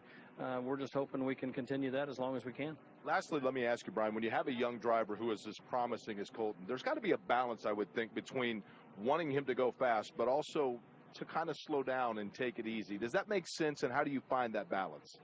You leave it up to him. He finds that balance out there. We just try to provide him the tools to do his job as best he can, and we've tried to do that with the relationships we put in place last summer. Worked real hard to get all that in place, and hopefully we'll bear the benefits of that all season long. Appreciate the time as always. We'll let you get back to work here. All right, thanks, Jake. All right, Colton Herta, of course, is in the car. Brian Barnhart, pretty good voice to have, telling you and guiding you through, as of course Brian now the president for Harding Racing. Yeah, race steward, race director, race control president, whatever the position. Over the years that Brian Barnhart was with the IndyCar series, was as accessible as anyone could be expected to be, and that's not changed at all. And he gave some very honest, straightforward answers to that situation involving Pato Award. Yeah, no, that's very, very helpful to have for sure. And now just fingers crossed that we see Pato on the grid in very short order, because he definitely deserves to be. And yeah, fingers crossed it all comes together. With situations like that on the business side of it, which you were reluctant to talk about earlier, not asking you to name names here. Frustrations over situations like that, part of the decision-making process that led to you stepping out of the race car and kind of developing Co-Force and taking your career in the direction that it's gone? Yeah, I wouldn't say, you know, that exact situation, right, but certainly, yeah, the kind of uncertainty of being an up-and-coming driver, of kind of year to year never truly knowing where you're going to drive or if you're going to drive at all. And I think every driver kind of gets to a point where you decide, okay, I'm willing to keep that uncertainty in my life and do it that way, or you're not. And in my particular case, it was just I felt like I had done that for the better part of decade and a half, 2 decades, and I felt like I was ready to move on to the next phase of my life. Now, in the case of Pato Award, definitely not the case. No. That is a guy that's going to race for many, many, many decades to go, and certainly from a skill set perspective, far above and beyond what I could have ever imagined being. So I think he's going to have a bright career ahead, and I think as long as he figures something out for this season, then he'll be stronger for it. So, question for you, especially as you moved up. Any deals that you thought were in the works or were close, that for whatever the reason evaporated? If you had all of that money today, would you be here doing this? Were you ever in that position where you really thought you had some really good deals put together, and then for whatever the reason, the last minute just evaporated? Oh, I could write a book. Yeah. I mean, I literally could write a book about every deal that you thought you had lined up, and everything was just going to perfectly line up. But to be honest, that doesn't change even now that I'm more on the business development side of it. You still have those, and the biggest thing is you need to have quality in what you're proposing and working on, but you also need to have a huge funnel so you can kind of pour everything that you possibly can into this funnel, and hoping that something really shakes out into a quality product. So it's still a very tricky business, racing is, but it certainly helps when you have momentum like we do in the series right now. Matt Brabham was the most honest of anyone that I have ever talked to about that. You know, he came up through the Mazda Road to Indy, absolutely set the world on fire. Had his struggles the year he was at Indy Lights, but I think he's proven time and time again he's one of those guys I think can find a way to climb in a grocery cart and make it go fast. But I remember at St. Pete, after his year at Indy Lights, he came to the booth and I said, okay, we'll ask you the question we always ask. Anything in the works, anything. He said, I'm not going to be like a lot of guys. He said, I got nothing. He said, I'm not close on anything. I've tried to talk to people. I'm not getting anywhere. He said, the challenge for me, this is the first time in my career that I've ever had to do this, because someone's always done it for me, as someone's ever, has always approached me. And that's a guy with a world of talent who has trouble, securing something for them. But I thought his honesty was refreshing, because you hear it, you see it all the time. Well, yeah, we hope to run 2 cars next year. Or yes, we hope to run 3 cars next year. We hope to run this driver next year. We hope to have a race team.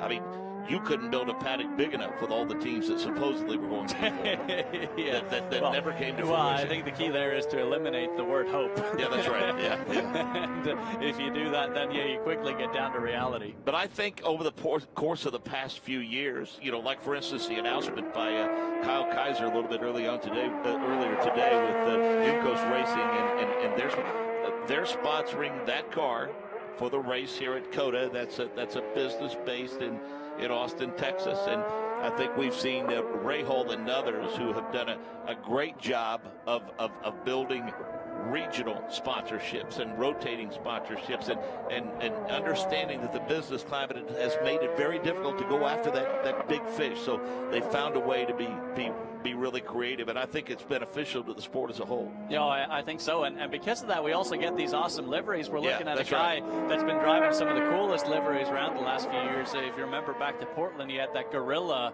livery in that awesome, purple and white livery that just looked fantastic. So I think also what that's enabling is kind of smaller businesses to get a sample of what IndyCar is all about, both from a business to business and a marketing perspective. So it really is a great thing in the global scheme of things, and it means that if you have 20 smaller sponsors, if you lose one of them, the percentage of impact on that isn't as big as if you only have 2 big ones and you lose one of them. So I think for the greater good of the sport, it's good for sure. So maybe Mark Robinson, Arnie, somebody, maybe even our good friends from Trackside Online who are listening, Steve Whitaker, Patrick Steffen, who are here, help us out with this. The last time IndyCar and F1 ran the same circuit, lay out for a rough comparison. So if somebody, do you happen to, I don't recall that, when F1 and IndyCar ran the same circuit. That must have been Montreal, right? In the early 2000s with back in the Champ Car days, I think so. Okay, I'll get a text or a tweet. We'll wait on that while we take a lap with Ryan Hunter-Reay.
Ryan Hunter-Reay as he gets set to complete a lap. Thank you, Steve Whitaker, Trackside Online, who is here. Montreal 2006, the last time F1 IndyCar ran the same circuit. Anders Crow didn't have the year, but he knew it was Montreal, and that has left me impressed. To Jake Query and Will Power. Little over an hour left in this session, Mark, and Will Power's out of the car. Is the day done for you, or just a temporary break here before you go back out to finish it out? Yeah, we're just taking a break, save our tyres. We kind of want to have, good 4 sets tomorrow, so we'll run a new set at the end of the day, run out the current set. So yeah, we're just waiting, try and make some decisions on setup changes. Let's talk about this track in general. How tire sensitive is this track? It seems there are varying opinions. For you, you start to feel it go away when? Yeah, I mean, seriously, after 2 laps, it starts to go away. It's a super tire sensitive track. You've got very long corners and you've got a lot of them, so new tires and grip counts for a lot.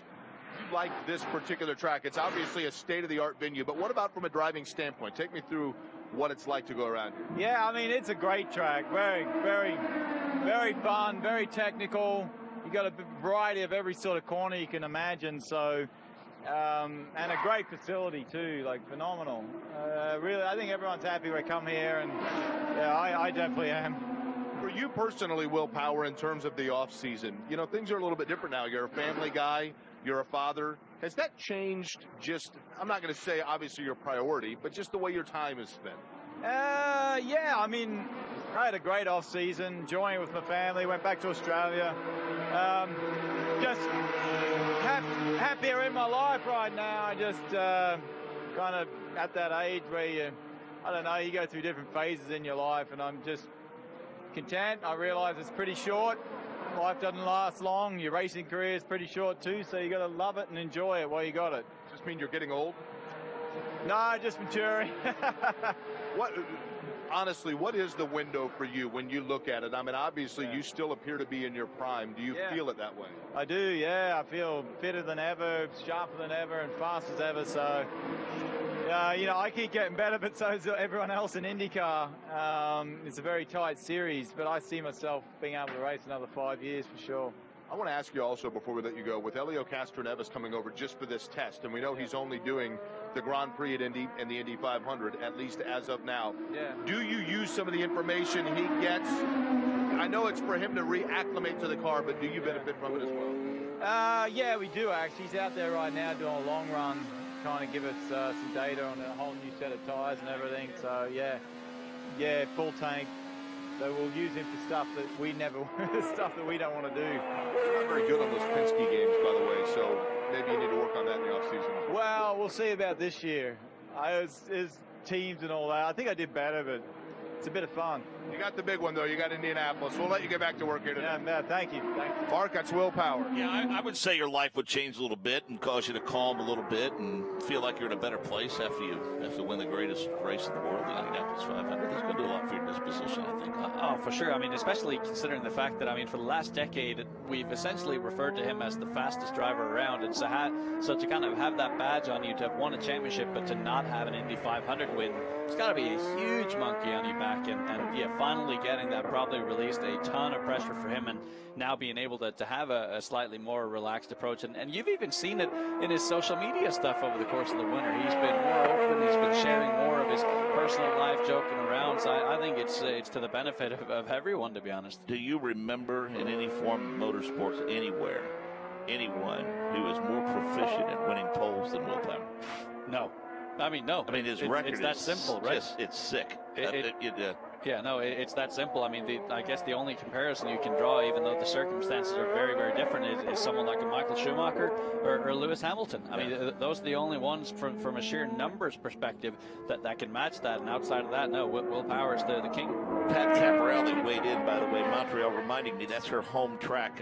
And Alonso won the F1 race, and Bourdais won the Champ Car IndyCar race that year. Steve Whittick gave me that information. So we did get help from a couple of sources with the question as to F1 and IndyCar running the same circuit in the same season. That was 2006 in Montreal. So back to Will's point, Jake's question about what Helio contributes. Okay, for the layperson that may not know, explain.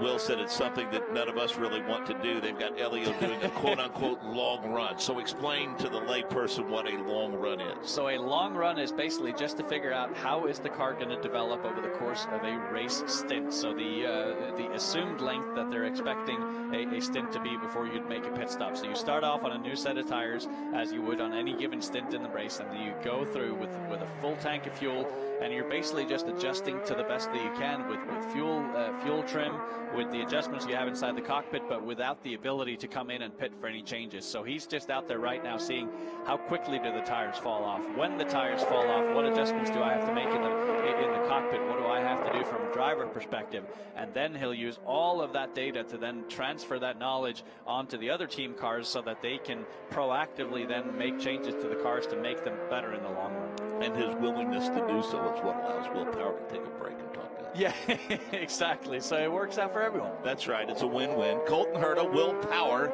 Alexander Rossi, Santino Ferrucci, Spencer Pigot the top 5, then Ericsson, Rosenquist, Pagano, R.C. Enerson, and James Hinchcliffe the top 10. Dixon, Ryan Hunter-Ray, Bourdais, Veach, and Jack Harvey the top 15. Do want to mention that we didn't do it earlier today. Sorry about that, but certainly want to give a shout out to our good friends, the stars of tomorrow in this series. I guess we did make a brief mention of Zachary Clayman, who's gone back to Indy Lights this year.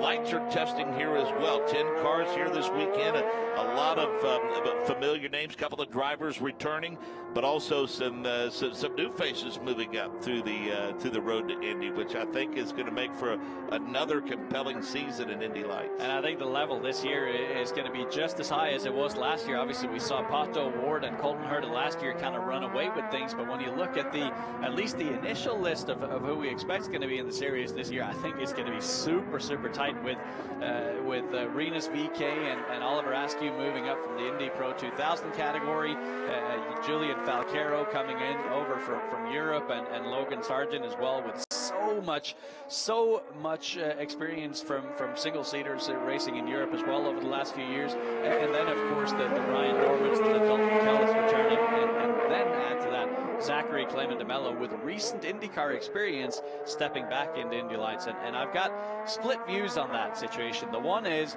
you can take all the experience you gained in the IndyCar and apply that in the slightly slower Indy Lights car, which can help you a ton. But at the same time, if you don't mentally adapt yourself to the fact that you can't drive this slower car as hard as you could with a faster car, you can actually end up overdriving. And we've seen a lot of that over the course of the last few years, where when someone takes a step back, they struggle to actually literally do just that. Take a step back with your brake zones, with your turn-in points, with everything that you're doing. Everything just happens a touch slower than that in IndyCar. And so that's going to be the crucial bit here for Zachary Clayman DeMello is just kind of taking that one step back and making sure he doesn't overdrive the car. To that point, Phoenix comes to mind when Zach Veach went back to Indy Lights. Zach will tell you the significance and the importance of that $1 million scholarship as a shot to move up. Once you go back there, you put a little pressure on yourself, and when you do that, you might make a mistake here or there. Oh, for sure. And don't forget, these two cars on completely different tires as well. And tires is probably the single biggest influencer of how you drive a car. The Firestone tire here, you can typically drive quite aggressively. You can use a lot of steering input in the middle of the corner. You can really lean on the tire, whereas the Cooper tire on the Indy Lights car is a little bit more load sensitive. You have to drive it just a bit more carefully.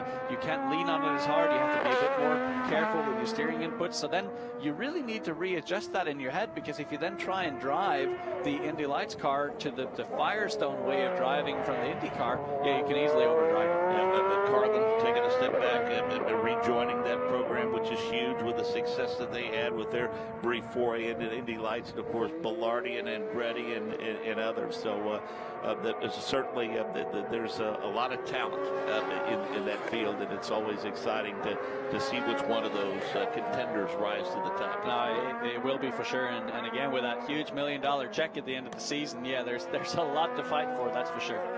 So, again, about an hour remaining in this session, and what a session it has been. Colton Herta continues P1. Will Power, Alexander Rossi, Ferrucci, and Pigot the top 5. Ericsson, Felix Rosenquist, Simon Pagano, R.C. Enerson, and James Hinchcliffe. Scott Dixon is 11th quick, then Ryan Hunter-Ray and Sebastian Bourdais. Zach Veach and Jack Harvey complete the top 15. Then Mateus Lace, Takuma Sato, Graham Rahal, that Jones, Joseph Newgarden, and Elio Castroneves. Max Chilton, Marco Andretti, Kyle Kaiser, and Tony Kanaan. That's a good look again, that just over the top of the head of Elio Castroneves, watching him pilot that Pennzoil car. Have a look at that through 16, 17, 18. Can you see these tires starting to fall off? on this car right here. He was just correcting so much now and coming into the final corner. Look for him to just slowly but surely apply the power here. Doesn't want to get too much wheel spin. That was a very nice throttle application there, but yeah, you can really see he's hanging on this late in the stint. When the tires go away, as you suggest, is the steering wheel the first place that you feel that? Well, it's sort of a combination of everything. You just feel a lot more movement in the rear of the car, and as a result, you have to slow down the movement of your steering wheel. And the same goes for your brake point and the release. You typically have to release the brake just a smidge earlier to not lock it up going in, and then the throttle application has to be much more smooth of an application. So it is a very, very difficult thing, and yeah, constantly moving target. And on board here with James Hinchcliffe, this is my favorite part of the track here. Turn 3, 4, 5, 6, and then this really, really tightens up here. So important to bring it back to the right to set it up here for turn 7, and then turn 8 up this long hill here. And here's where we've seen all these drivers run so wide here. So on the power, don't run too wide. Now on the power and full throttle down the hill here up to the braking zone. Slide uphill here for the brake zone to turn 11. Got to get a good exit here. Get it squared off. Open up your hands. Open up your hands. On power, first gear, second gear, third gear, and up through the gears you go and down that humongous back straight. And just over on the left of our screen, you can see that that tremendous viewing tower, which gives you a 360 panorama view of this entire facility.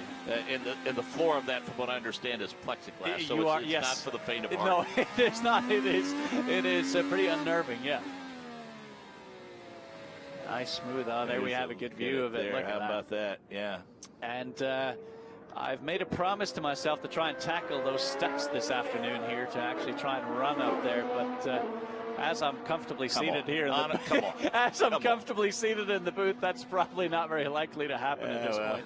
Okay, well, that's a good idea.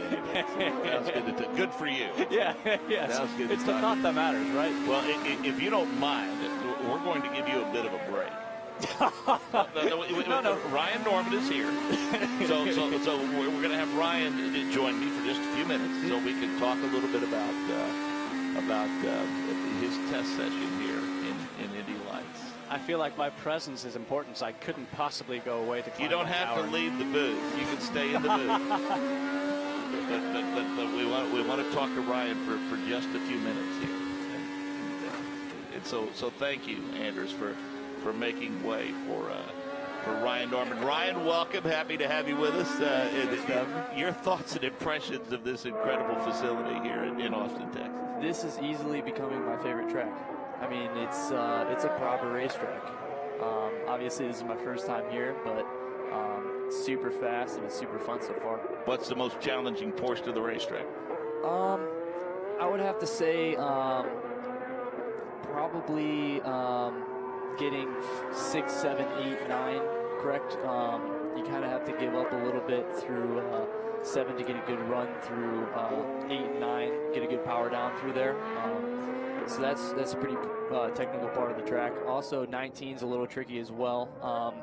Loses grip mid-corner a little bit there, so it's kind of hard to roll speed through there. But yeah, it's a really fun track so far. You can do a simulator, you can take a track walk, all of those things. You can take it at warm-up speed, and I know you didn't mention that as a challenging portion, but what runs through your mind the first time you come off of the final turn and head down the straightaway and see that massive 130-foot climb? What's running through your head when you see that coming at you? Yeah, so I did a little bit of sim work here, and that hill's way bigger in real life. I mean, it's like a ski slope. I mean, it's pretty crazy. The track walk, the tugger could barely get up it. So, yeah, it was pretty cool. Ryan Norman joins us, of course, from Andretti Autosports. So we talked about the tire degradation for the IndyCars. They fall off after about 2 laps. Is that similar? We got about 3 to 4 laps out of our new tires, and then they were completely shot. Last year, we were able to do some cool-down laps with our tires on new tire runs, and that sometimes worked. But here, it seems like you really got to get it done in lap 2, 3, 4. You're not going to be able to get it done. So from a driver's perspective, sitting here right now, what do you know now? What do you think makes you more confident and more comfortable going into 2019 as compared to, say, this time a year ago? I would just say experience. I mean, I gained tons of experience last year. Obviously, I had really good teammates in Colton Herta and Pato Award, so I was able to learn a lot from them.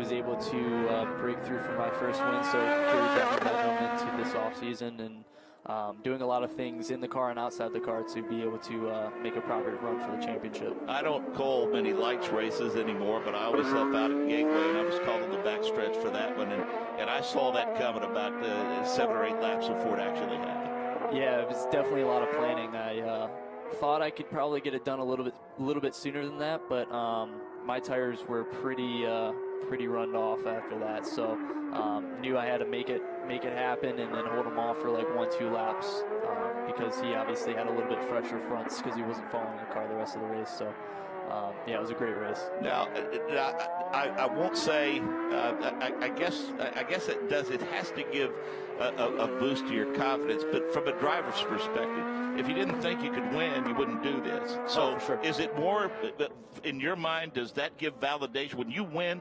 Is that for you validation for everyone else? And you saying to them, "See, I can do this." Yeah, and it was definitely for me myself. It also, let me know that I can do this and I can win against these guys, and that definitely was a motivational boost for me, and that helped a lot. I'll say, dating myself here, that some of the first concerts that I ever went to involved Journey, and I'm guessing it was long before you were ever born. So how cool is this to be sponsored by Journey and your relationship with them? I'm actually a really big fan of rock and roll, so this is really cool for me. They're one of my favorite bands, obviously, and it's cool to be able to meet these guys in person. Not only have them on my car, but just to meet these guys, it was an honor for sure. Anders wants me to tell you, don't stop believing. See, I wouldn't go that cheesy, but that's Anders Crone stuff. I heard a lot of those last year. I bet you did. A lot of those. Well, more wins and hopefully a championship is in the offing. Yeah, for sure. Definitely want to stay consistent this year and get as many wins and podiums as possible. And I hate to tell you this, but you're now the old man. You're the veteran in the series. Right? You know that. All right, Ryan, best of luck to you. Thank you for having me. Thanks for joining us. Glad to have you with us. And we look forward to following his fortunes throughout the course of the season. Always great to watch these.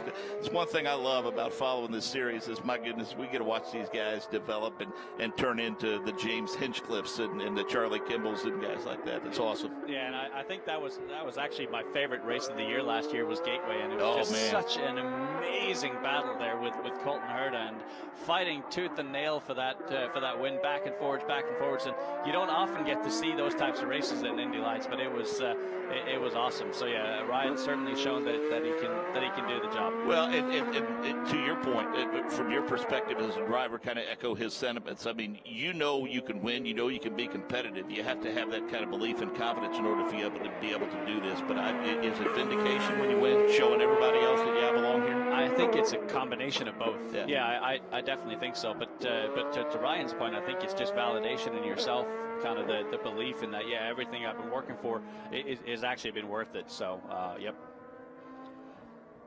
So, Mark Janes, Anders Crone, as we, before you know it, time has flown by, and we're now less than an hour into this practice session, and boy, the information that we have gotten has been really, really good from Jake Query down on pit road, and we appreciate the access that these teams and drivers have given us throughout the course of this test session today, for sure. And folks, keep the questions coming. I mean, we have enjoyed the interaction, and fans have checked in literally from all over the globe, which is really, really cool. And I think the one question here from Marvin Blue, and considering we're a half a day into preseason testing, Marvin's not gotten much work. He's been tweeting us on a regular basis. So I figure now, since we're a half a day into preseason testing, we should already know who can win the championship in the Indy 500. So Mark Janes, what are you thinking? We've already jinxed Alexander Rossi. I mean, like I said, we're either going to look. Everything every now and then, it's like when Will Power finally won his championship. He had come so very, very close. As a matter of fact, I believe 3 years in a row he lost it in the season finale, and then he wasn't in championship contention, but he got a win at Fontana to close out the season, and that got a huge monkey off his back, because, I mean, there was one point where he crashed early in the race. I think it was year Ryan Hunter-Reay won the championship, and there was no one around him. I mean, the car just broke loose, and I'll never forget Jake Query's call in turn 2 there at Fontana. And I really think that Will won his championship and started the climb to win his championship of the Quest off of that win to close out the regular season at Fontana. And I think that's kind of what I saw from Alexander Rossi the second half of the season. Yeah. So, but to your point, though, if you win the final race, then it should really be Ryan Hunter-Reay that wins the championship this year, right? Well, but would that be a surprise? No, not at all. But because, as we talked about earlier, some of the issues that Ryan Hunter-Reay had last year were not necessarily of his doing. He had some rotten luck at times. But you talk about a guy who has a knack for also getting a car into the top 5 when it might not even be a top 5 car. I mean, he's somewhat similar to Scott Dixon. Yeah, no, I would fully agree with that statement. And I think that's a difficult call there, Marvin. Blue. Preseason favorites, I think, that is a difficult one for sure. I wouldn't be surprised, to be honest, to see Will Power go back-to-back at the Indy 500. He was so dominant there last year, and I wouldn't be surprised to see him carry that form. And as for the championship, wouldn't be surprised if Scott Dixon got it. Same time, wouldn't be surprised if Alexander Rossi or Ryan Hunter-Reay snuck in there. So, well, we mentioned earlier that if while we speculate that the month of May, sweeping both races and qualifying as well as he did, narrowly missing the pole for the 500, that while we think that it will never be duplicated, let's be honest, if anybody could duplicate it, it would be Will Power. Great. Andreas Söder from Sweden asking if we'll give a warm welcome to all the Swedes staying up late to watch IndyCar practice for the first time. Well, thank you guys for tuning in. I think you're in for an amazing season, both with Felix and Marcus behind the wheel. You have a lot to look forward to, and I think you have some amazing rookies representing Sweden, and it'll be great, not just for Sweden, but for all of Scandinavia, in fact, with coverage all over Scandinavia. Do you have an agent? Come again? Do you have an agent? Do I have an agent? If you don't, you should hire our good friend Paul Kelly. He calls you a rock star in the booth. He calls you smart, analytical, and engaging. He digs your commentary. Wow. Well, Paul, I'll send you that $20 bill that we discussed later. Paul's a good guy. Been around motorsports a long time and a good guy. Thanks for listening and for the kind words for our driver analyst here. We agree with that, Paul. I hate to say nice things about him in front of him. I really do. But what's true is true, and that certainly is true for sure. Well, you get to have a lot of fun here talking about race cars and potential outcomes and actual outcomes, and get to see some of the greatest names in all of racing is just an absolute joy. And one of them certainly here on the screen, Scott Dixon, and always great to see him. Let's see how he's looking here. A little bit of understeer as he goes through turn 12. Let's see turn 13, 14. Very easy to have understeer, and then that snap oversteer as we just saw him having there. Now turn 15, kind of a similar thing. Very easy to have that understeer, and then rear end snaps away. Graham Rahal, let's see if they've got that car figured out a bit better. And we saw earlier that the rear end was just dancing all over the top of the surface. Very, very difficult for Graham to keep that thing in check. And so far from a couple of corners, it's still looking a bit nervous. Just you see how tentative he is with the steering in, but doesn't feel like he has the comfort to be able to crank that steering wheel in the middle of the corner, and that's not a nice feeling to have. That means the rotation of the car doesn't happen as quickly as you want it. It means that you can't lean on it, and therefore the car isn't getting the direction that it needs off the corners. So still a bit of work to do here for Graham Rahal. Less than 50 minutes remaining in this session. Good news for teams and drivers. The forecast looks like it's going to cooperate tomorrow as well. Tomorrow should be another picture-perfect day for Test Year. Yeah, absolutely perfect. And obviously we hope that the same happens for the race weekend here in March. Colton Herta, Will Power, Rosenquist, Rossi, and Santino Ferrucci, the top 5. Then Pickett, Ericsson, Pagenaud, Ederson, and James Hinchcliffe, the top 10. Scott Dixon, Ryan Hunter-Reay, Sebastian Bourdais, Zach Veach, and Jack Harvey through 15th. Ed Jones, Matthias Lace, Takuma Sato, Graham Rahal, Joseph Newgarden through position 20. Then Elio Castroneves, Max Chilton, Marco Andretti, Kyle Kaiser, and Tony Kanaan. It always makes you feel good when 25 cars show up for spring. Yeah, it's just awesome. And I mean, lineups are set too. I mean, now they're once upon a time, you didn't know who was driving for who and when. Sometimes until January, February, and as we mentioned once upon a time not that long ago, Dale Coyne had a TBA on the entry list for St. Petersburg, and all of that is firmed up and solidified. Unfortunately, the car that we expected to see was the second car from Harding Steinbrenner Racing from Pato Award. that's not going to happen. The hope is that something will materialize with someone for him, because he does have that $1 million sponsorship money that could at least result in a partial season for Pato. Yeah, let's hope so, and certainly deserving it. And so far, Colton Herta showing great form for this team. So I know Pato's going to be especially bummed looking at that and thinking, man, I could be up there as well, fighting near the top of the charts. So hope to see him back in a car soon.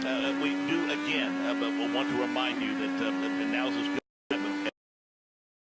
The annual price of $49.99, but that's just until March 10th. So, get it for your loved one for Valentine's Day, as Anders says he's going to do for his wife. Because after March the 10th, it goes up to $54.99.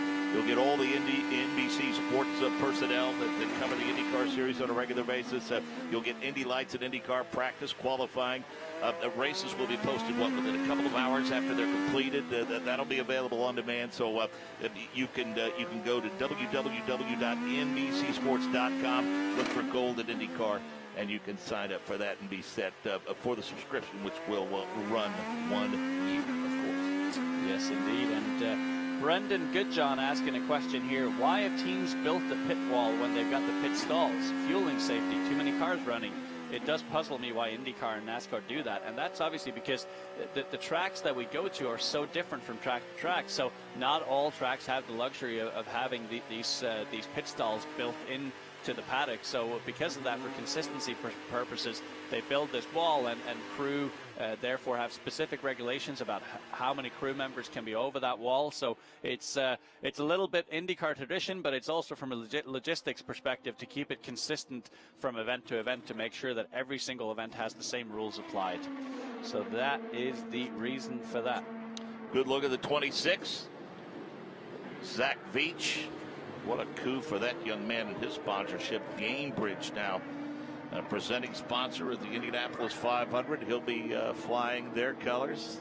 Zach, part of that announcement a couple of weeks ago at the Indianapolis Motor Speedway, and it all started with a phone call saying, hey, do you happen to know anybody who might know anybody that can help me? And the next thing you know, Group 1001 comes on board, and the rest, as they say, is history. Yeah, and boy, has he made the most of his opportunity. I mean, just so impressive in his rookie year last year, with that 4th place at Long Beach early on in the season, then a few struggles, few ups and downs, but showing the pace all the way through the season to truly be a front runner. And he's feeling bullish about his opportunities this year. So yeah, I think we're going to see a very, very strong Zach Veach in 2019. Part of that Andretti Autosport stable, and to add Connor Daly to that mix for the month of May. I mean, Connor is obviously, with that Air Force sponsorship, over the moon happy to again be paired with his amazing race teammate Alexander Rossi. They never thought they'd have the chance to be teammates again, but you add him to the mix, and that adds to an already stout lineup at Andretti Autosport. Yeah, no, it does for sure. And yeah, again, it makes it that much more difficult to kind of predict winners, both for the championship and for the Indy 500, because there's really no bad combinations out there. There's no one that you know are going to be 4 or 5 seconds off the pace. You know, every single one kind of qualifying on a road course is generally going to be within that 1 second. So that's genuinely exciting, and someone again that I think can surprise a few people this year if he's given the opportunity to do multiple races is right in the picture here, Kyle Kaiser.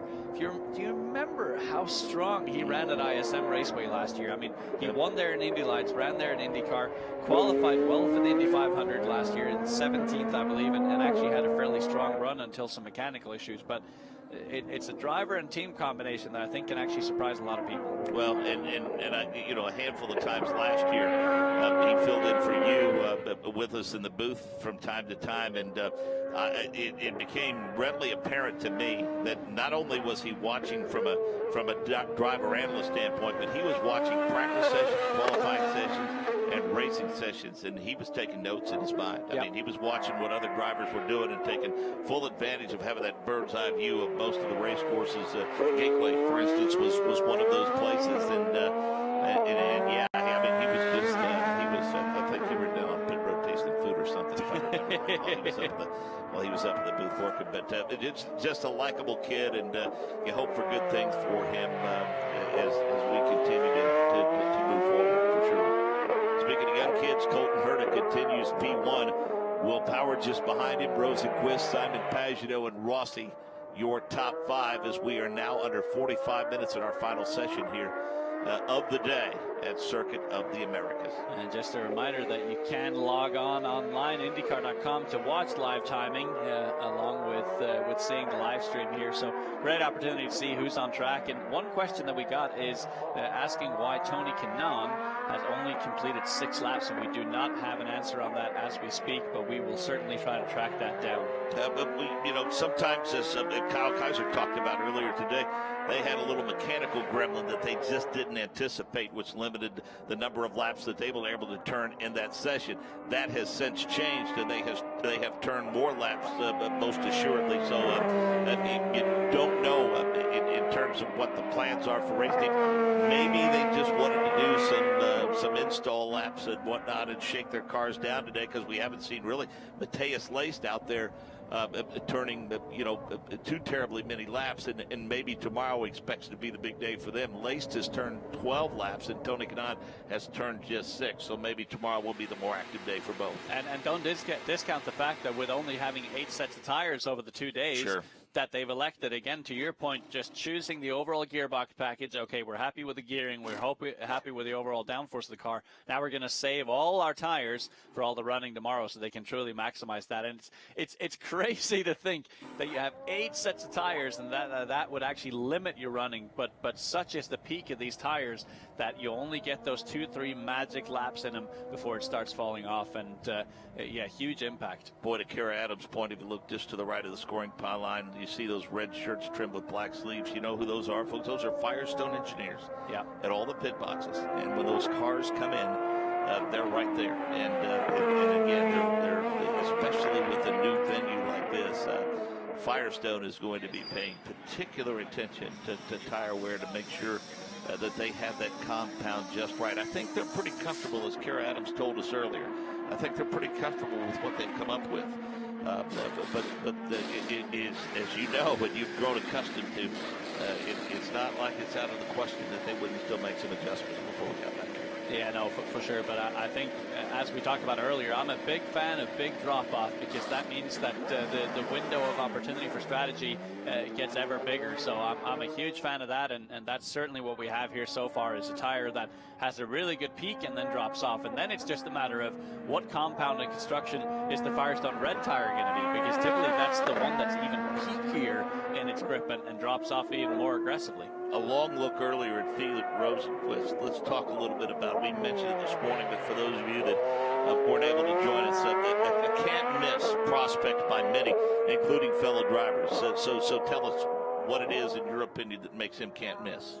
I think it's just the fact that he can literally drive anything, anywhere. I mean, he last year he basically spent the entirety of the year on an airplane, because he was flying between Asia and Europe and racing in Formula E, as well as in the Japanese Super GT Championship. And it's just the fact that he's won races in Formula E where there's a tremendous amount of power saving that you have to do. Super GT, which is obviously a big, heavy GT car. He's won Super Formula races. He's won the European Formula 3 Championship. So he's won races in Indy Lights even back in 2016. So I think it's just the fact that he's so well-rounded as the driver. So the only big question mark hanging over Felix Rosenquist is how quickly he'll adapt to ovals, because he only did 1 or 2 of those back in his Indy Lights campaign in 2016, and none of them really came with ample time to prepare or test. So I don't really think that those were a fair assessment of his true capability. Is it in racing? So you have someone like Scott Dixon, and your Chip Ganassi and Mike Hull and Barry Watson and company. You're looking for somebody to put into that 10 car.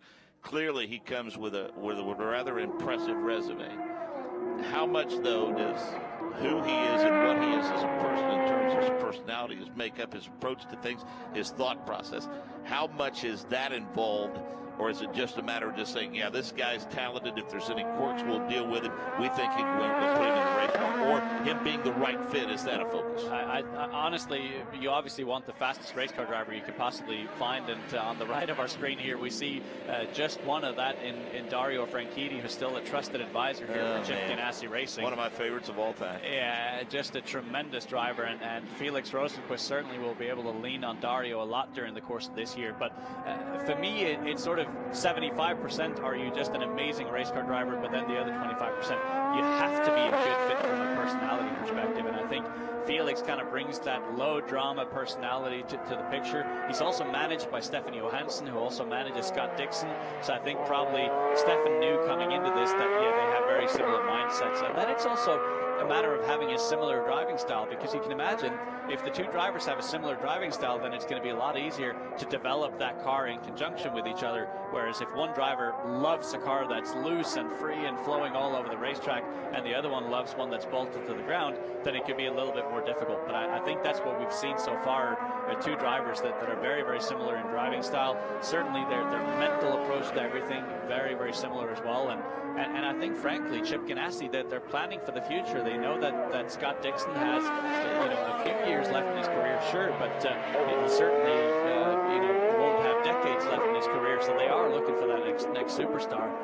And I think, frankly, that's the one surprising thing from last year, where I think they genuinely thought they'd found that in Ed Jones, and so did I. I mean, if you looked at his resume from his rookie campaign with Dale Coyne Racing, everything was there. He was third in the Indy 500, had multiple top 10s, and I think he finished near the top 10 in the championship. So he was an absolute no-brainer decision for Chip Ganassi Racing, but for whatever reason, the season last year just didn't pan out. He showed flashes of speed, but also a lot of inconsistency, and that ultimately led to this opportunity for Felix Rosenqvist. And now it's really on Felix to seize that moment and make the most of the opportunity. Sometimes, guys, you always look for the right fit. It's nobody's fault. Not suggesting it's Ed's fault or anybody else's fault. Sometimes some guys just aren't a good fit in some places, and you see that in all forms of sports for sure. As we take a peek now at a moment for Scott Dixon, as we'll call it. Look at that braking zone for turn one, getting into that compression, a little bit too hard on the brakes. Very, very easily done, especially when the tires start falling off near the end of a stint here. It is so easy to lock up a tire and just apply a bit too much brake pressure. And I think that's what's so cool about the brake zone for turn one here, is it is anything but flat and anything but easy. And I think that's going to make for some great racing. 2000, Scott Dixon captured the Indy Lights Championship back in 2000. In 2001, he was the CART Rookie of the Year award winner. And then in 2002, he ran both CART in Pac West and Chip Ganassi Racing, and then moved on from there. And the rest, as they say, is history. But think about that. He won the Rookie of the Year award in 2001. And boy, has never looked back. No. And now with every lap that he leads and every podium finish, he continues to rewrite the record book. And what an opportunity for Felix Rosenqvist to be able to learn from Scott Dixon. Yeah, it is. And it's just going to be a matter of Felix not putting too much pressure on himself, because I think outright pace-wise, the two are probably going to be very, very similar. But the advantage, and a big lockup for someone up the road here ahead of Spencer Pigot. What is that coming into turn 11? Who was that? That was a ton of brake smoke down there. But no, it's going to be a matter for Felix Rosenqvist just accepting the fact that Scott has so much more experience in the races themselves than in pure execution. Scott is definitely going to have the upper hand. So it's just about being a sponge for Felix Rosenqvist and learning every single time he's in the car. Just amazing to get a good look at that race car from the nose on back, and just the sleekness of the lines and the way the car is set up. Boy, you can tell it's designed to move air over it, under it, beside it, around it, whatever the case may be. For sure it is. And real power here in the shot coming into turn 11. Let's see what he can do. Currently second on the charts, but a full 1.4 seconds behind Colton Herta. That is quite the gap Colton Herta's been putting up there, and clearly a qualifying simulation for Colton Herta. But despite that, to be 1.4 seconds up the road of anyone else is mighty impressive. And now we understand the benefits as the track grips up, and the benefits to that. So my question would be, as the track grips up, particularly in the corner, as you come off of the corner and you head toward a straightaway, you want to get back into the throttle.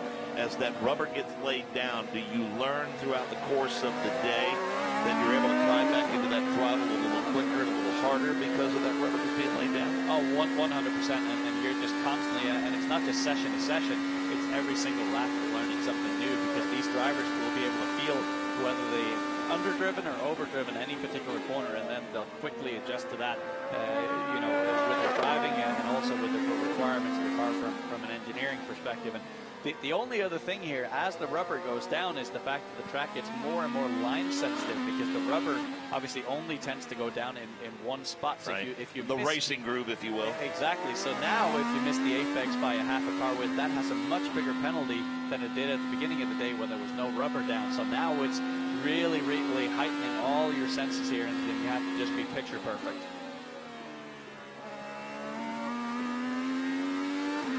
So James Hinchcliffe, the mayor of Hinchtown, taking a lap around COTA. We hopped on board with him. He decides not to pit. The shadows of that massive grandstand in that area down the main straightaway. We'll climb up the hill and lay out. Let's take a lap with James Hinchcliffe.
And the level of concentration that has to be maintained. I mean, 20 turns, it's a long haul around this place, and it is mentally and physically challenging. Yeah, it is, and especially if you make a mistake in the early part of the lap, you have the better part of 2 minutes to get around to have another crack at a lap. So it makes that penalty even bigger, almost a bit like Road America, where you really need to be picture perfect, because yeah, a single mistake is going to carry that penalty for a long time. And look at Helio Castroneves, deep in thought here, probably communicating with his engineer, strategizing or debriefing rather how that long race run went for him. And certainly looks like they've made some big steps forward from this morning to this afternoon. And pay attention to this pit stand. Have a look at where his knee is. That's the selection of springs that they've been able to try out during the course of the day today. And that is a huge selection of both rear springs on the left of the screen and front springs on the right of the screen.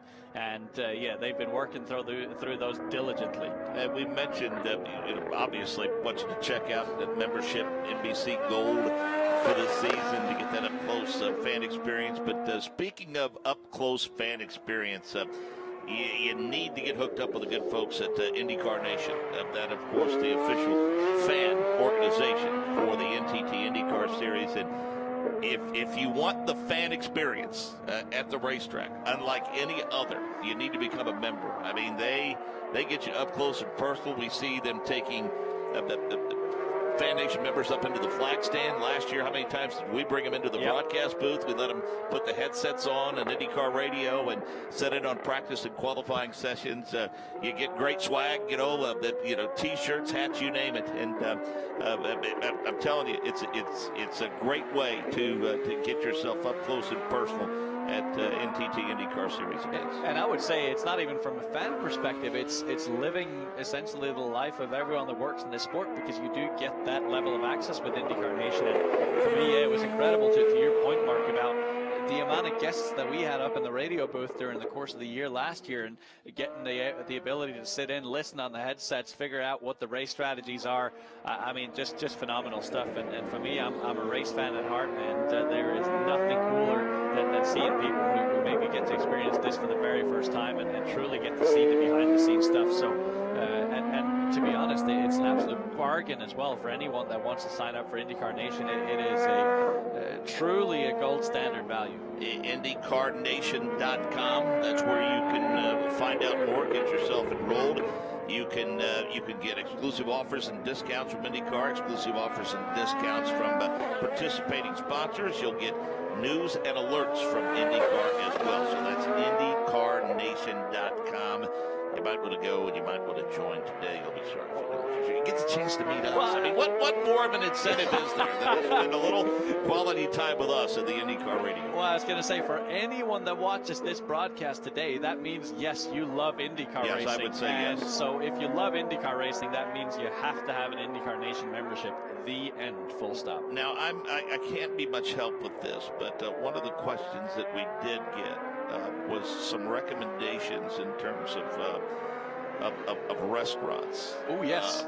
Throughout the course of the Austin area, and I haven't gotten any real solid recommendations, anything that I'm really settled on yet. So I'm still in the market and open to suggestions. Well, I tell you what, I've got a few, and for those Austinites that are out there, feel free to chime in on Twitter. But for me, there's a few key places. There's Franklin's Barbecue, okay, which is most definitely the best barbecue I've ever had in my life. All right. There is Uchiko, which is a sushi place, a Japanese place that is just magnificent. Yeah, get back to barbecue. And trust me, you would love that steak on the hot rock that you get.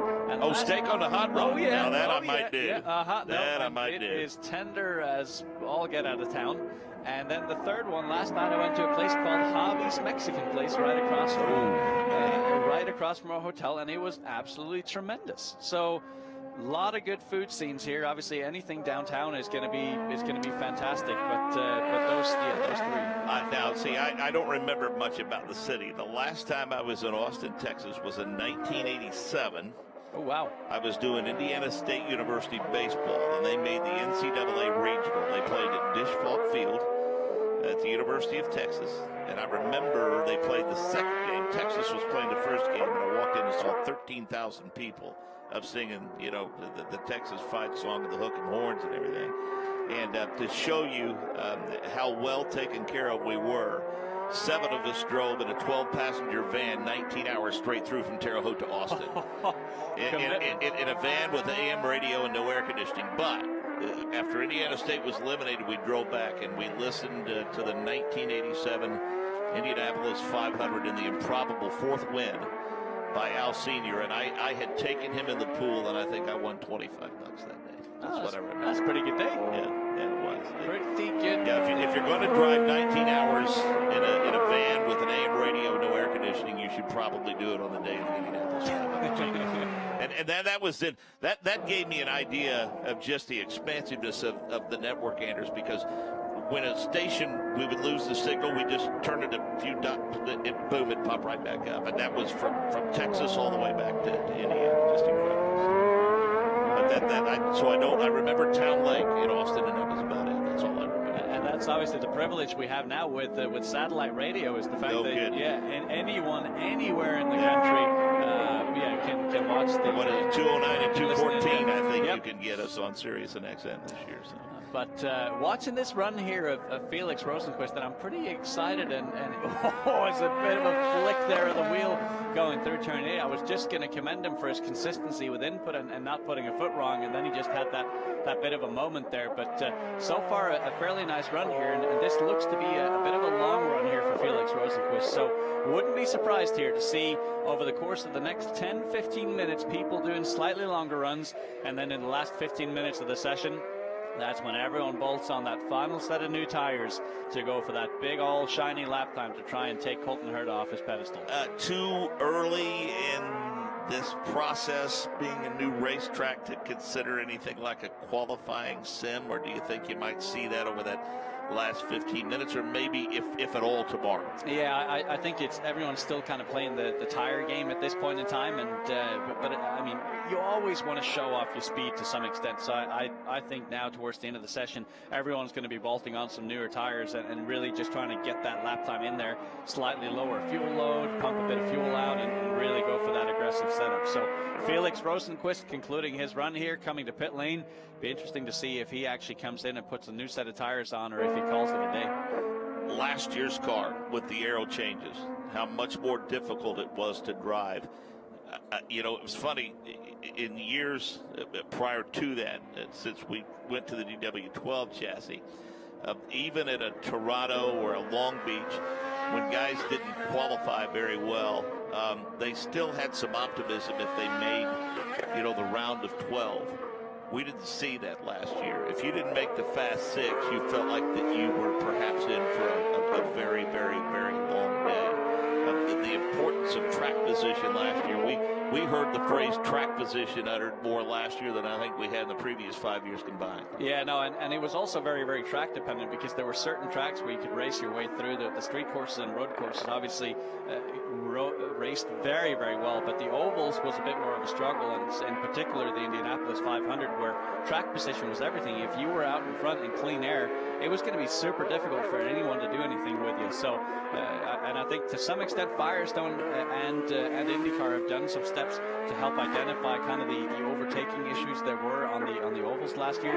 Part of that is in a little bit less of a load-sensitive tire from Firestone. It's also with a few more adjustable options on the aero side of things. Well, they've added horsepower too at some of the ovals, so what's the advantage of that? Well, I think horsepower is just magnificent, because it means a bigger change of speed from the straightaways to the corners, which basically means more modulation and more opportunity for overtaking. So I think that's always going to be a positive thing. But from an aero perspective and from a tire perspective, I think they've made a really good step forward for the ovals. And for me, the road and street courses last year were just amazing. Every single one of them raced just perfectly, and I'm so excited to see that again this year. Jack Harvey in the 60 back out onto the track.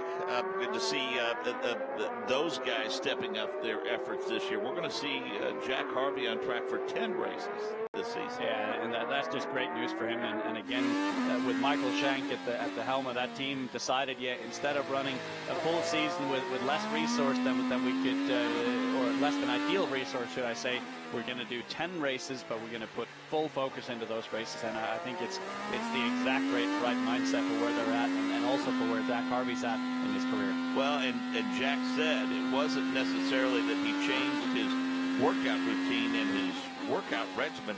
He made some adjustments in terms of his diet and his food intake, and that resulted in a noticeable weight loss for Jack Harvey, who is not a big guy to begin with. Yeah, no. And you can see it. You can see it in him. Even I did a charity karting event with him a couple of weeks ago, and you could just see he's really trimmed up. So he's lean and mean and ready to take on the challenge. Did he win? What's that? That karting event? Did I win? Yeah. Oh, God, no. I was involved in a number of on-track incidents. Did you cause them? Most of them, yes. Okay. Not all of them. All right, so nothing's changed then from what I remember. None at all. Nope. Getting a question here from Patrick Revenge Apex, asking, is RC Enerson confirmed for any races? Also, do you know anything about his sponsor? I do not know if he's confirmed for any races, nor do I know anything about his sponsor, though I was going to look that up because it's a pretty interesting tagline underneath that, what is it, Craft 1961, so I actually need to look that up here. So anyone that can provide any more info on that, or the status of his race deal, would be great, because it's been fairly quiet. We just saw him testing at Laguna Seca, and now again for these 2 days. So let's see. But it'd be great to see him on track. I mean, be it Pat Caporelli with IndyCar, or Steve Whitaker, Patrick Stefan, we've gotten pretty good response whenever we've tossed something out there. Not only from people that are listening across the country and around the world, but people that are right across the hallway in the media center, like the ones that we mentioned with Steve and Patrick. And by the way, check out those folks at Trackside Online. If you want news and information throughout the course of the weekend, they're a good source as well, and they follow. Whether there's TSO Ladder that follows the road to Indy, and of course also the NTT IndyCar Series. And Patrick and Steve and their crew do a great So then Jack Harvey out for the last few laps here with 19 minutes remaining in this session. Can anyone do anything with Colton Herta, who's still got that 1.4 second cushion back to Will Power, and again, must have been under new tire circumstances, but still to take a 1.4 second gap out of the field is pretty impressive, considering he's got one IndyCar race under his belt, and this is his first time here at COTA. Yeah, watching Jack Harvey, SiriusXM sponsorship, AutoNation also on board with that car. That's a great partnership for Jack Harvey and that race team, and as we mentioned, an expanded effort this year with 10 races all told. For Jack Harvey, a likable guy, a fan-friendly for sure. Jack is very active on social media. You see him a lot of, as you mentioned, a lot of charity events. Anytime there's a group of IndyCar fans gathered, you usually find Jack Harvey right there in the middle of them. A likable guy for sure. And of course, other than the fact that pink is just an awesome color, the reason why he's driving in a pink car is because of AutoNation's Drive Pink campaign, which is raising awareness for breast cancer. So tremendous cause that they're driving and creating awareness for, and great to see AutoNation and SiriusXM stick with Jack Harvey for another season, and yeah, another round of huge opportunities this year. So again, the clock continues to wind down on this session. Want to thank Jake Query for the great stuff that he has provided from pit road over the course of the weekend. And Andrews, I tell you, I've really enjoyed throughout the course of this day of coverage the interaction that we've had with the fans. It's just been amazing, and the comments on what we provided here has been overwhelmingly positive as we take a look at some brake smoke there, a little deep into the corner.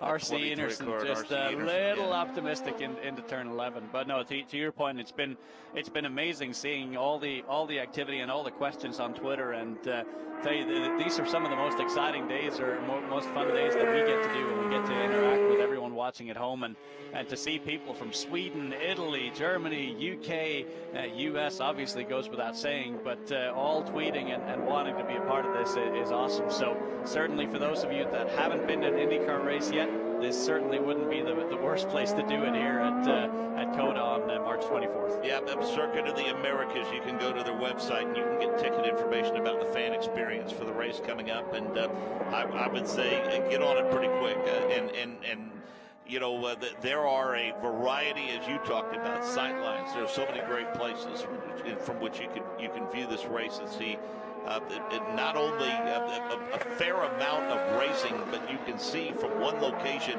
different types of racing. In fact, you can see an area where there's a long straightaway, but you can also see that lead to a very technical portion of the race track. So there's a little something for everybody in terms of what style of racing that you enjoy. Yeah, for sure there is, and I just love these hard braking zones here, which just provide such great overtaking opportunity. And then you have the tight confines of the infield, so that the crowd can see the cars throughout. And Joseph Newgarden here coming up to one of those brake zones right now, turn 12. Hard on the binders, 6th gear all the way down to first, and it's downhill, so it's a very, very tricky corner to put together. And now through this very technical section here again, turn 13, turn 14, very easy to lose the rear end here, and then you got to quickly get it set up for that turn 15, which just tightens up. And you can see here, Joseph just backing off a little bit, wanting a clean run here, so he's undoubtedly going to go for a bit of a qualifying simulation here to end the session. So as he comes through turn 16, 17, 18, there we have Colton Herta fly by, and now Joseph Newgarden on a flyer through the timing line. Turn 19, quick jab of the brake, 1 gear down, and now into turn 20, and then he'll unleash the power onto the front straightaway. What a track. Look at that view. Look at that view. That is incredible. Just brilliant. 133 feet uphill, and as you said, from coming off of turn number 20, it looks like you're going to drive right into the wall. It looks like it goes almost straight up. It really does. And I had the opportunity to drive a rental car around here a couple of years ago, and the car started downshifting when I got to that hill to maintain momentum going up the hill. But boy, look at Joseph Newgarden. Look at the momentum he's carrying through the S's here, and now 6 got to bring it quickly back to set up for turn 7, and then for turn 8, and then up to that really tricky spot we've seen all throughout the course of the day. Very easy to drop a wheel here. Is he going to keep it clean? Yep, no problem there. And He's got clean air in front of him as well. So this could be a very, very good lap here for Joseph Newgarden, who currently sits 11th on the charts, 1.7 seconds outside of the lead. Best driver right now in the IndyCar Series to not have won a 500. Whew. Yeah, I suppose Joseph is right up there, isn't he? It's not an easy question, is it? I mean, that is a debate that is ongoing in terms of the past at the 500. You hear names like Lloyd Ruby and Gary Bettenhausen and names like that in terms of guys that we're so very, very good there, but for whatever the reason, never got to victory lane. But before long, I think that conversation will probably start to pick up a little bit of steam. Yeah, no, I would fully agree with you on that, and don't take away from the fact the two other drivers that have been so strong at the Indy 500, Marco Andretti and Simon Pagenaud, long overdue for both of them. So Joseph Newgarden concludes the lap, does not go quicker. Let's see here. Nope, Joseph Newgarden does not improve upon his time. That's actually quite surprising here, and carries on. So maybe they are just focused on the longer runs here, not too worried about the overall lap time at this point. We're approaching just about 12 minutes remaining in this session, and gotta say, racing fans in Texas, well done. I mean, everybody talking about the turnout here today and how crowded pit road was, and all of the fans that we saw making their way in and around this facility. There was a buzz here for a test session, and it can't often say that about test sessions, especially this form of racing or any other for that matter. But clearly, people in the state of Texas love all forms of racing and love coming to this facility, and I think this bodes well for the turnout that we should see when we come back here in late March. Yeah, one driver that wants a bit of racing right now is Colton Herta. He's trying to suck up on that rear end of Sebastian Bourdais. Let's see if he can do anything here before the breaks into turn 12. Don't think he's close enough. Not quite this time. He caught up so quickly through the S's, and now just slowing right down again to potentially go for another flyer. Here is Colton Herta letting Sebastian Bourdais run away from him. I thought maybe for a minute he might just be trying to stay in that line and see what Sebastian's doing around the racetrack, see if he can pick up anything. Well, I was also thinking it could be a good opportunity to learn what the car handles like in dirty air as well, because you don't get that chance in practice very often. So I would actually relish that opportunity and really try to stay with Sebastian Bourdais. And you have to assume the tires are at the end of their life anyway, so you might as well just run them to the very ragged edge and at least learn something. Okay, how badly is my car affected in that dirty air from the turbulence? So that 130-plus foot hill at the end of the straightaway, because that hill exists as we take a look at it now, does that eliminate the opportunity, for lack of a better term, a slingshot move down that straightaway? Or is the kind of on the back of the course, that really long straightaway is the one place that you're going to be able to do that? No, you absolutely can do something, and especially as the tire life gets worse and worse, you can imagine trying to get the run off that final corner with a bunch of wheel spin is going to be very difficult to get the power down. Flying through the S's here. That is great sight to see, but no, and it's also partially because of that uphill there that makes the brake zone very, very short, so it makes it a bit more difficult to execute a pass, whereas the brake zone in turn 12 is downhill, so the brake zone is longer, and therefore it's a bit easier to make a move on someone. But certainly at the beginning of races and restarts, let's not forget about restarts here in the IndyCar Series. I think we're going to see some very late moves into turn 1.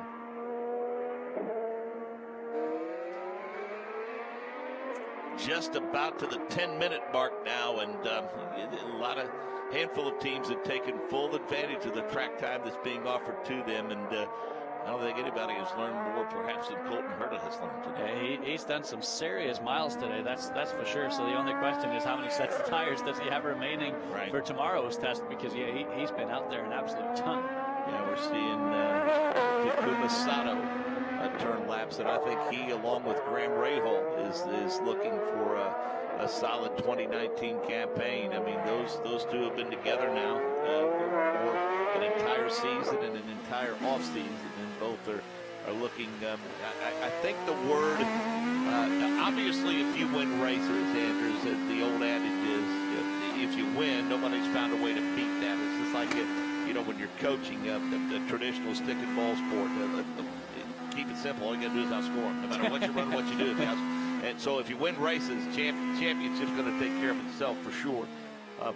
But I think by design and the competitiveness of this field, it's not realistic to think you can expect to win every race, but realistically you're not going to. So consistency, I think, is the biggest challenge to winning a championship in the IndyCar series. Oh, and I think that's why Scott Dixon's won so many of them, is just because he doesn't make mistakes, and even when he doesn't have the pick seat, he just kind of keeps in it. And one driver that's been seeking a championship for a long time now is the guy in the shot, Graham Rahal, who just went green in the first sector. Let's see what he can do in the second sector. So he's actually on to a pretty handy little lap here, I think, Graham Rahal is. Let's see what he can do here as he comes into this tricky infield section of the track here, 13, 14, and now into turn 15. This could be a really good lap, and it also looks like they've got a bit better of a handle on the car here for Graham Rahal, as he had a bit too much understeer there coming off that turn 15. But let's see what this lap ends up being for him. He's moved up to 7th, and let's see what he can do across the line.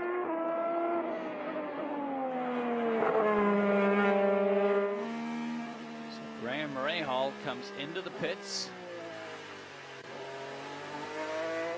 Did we see much movement in the 15 car? Let's see here. They've worked on it most of the day, for sure. So Graham stays. They've been massaging it.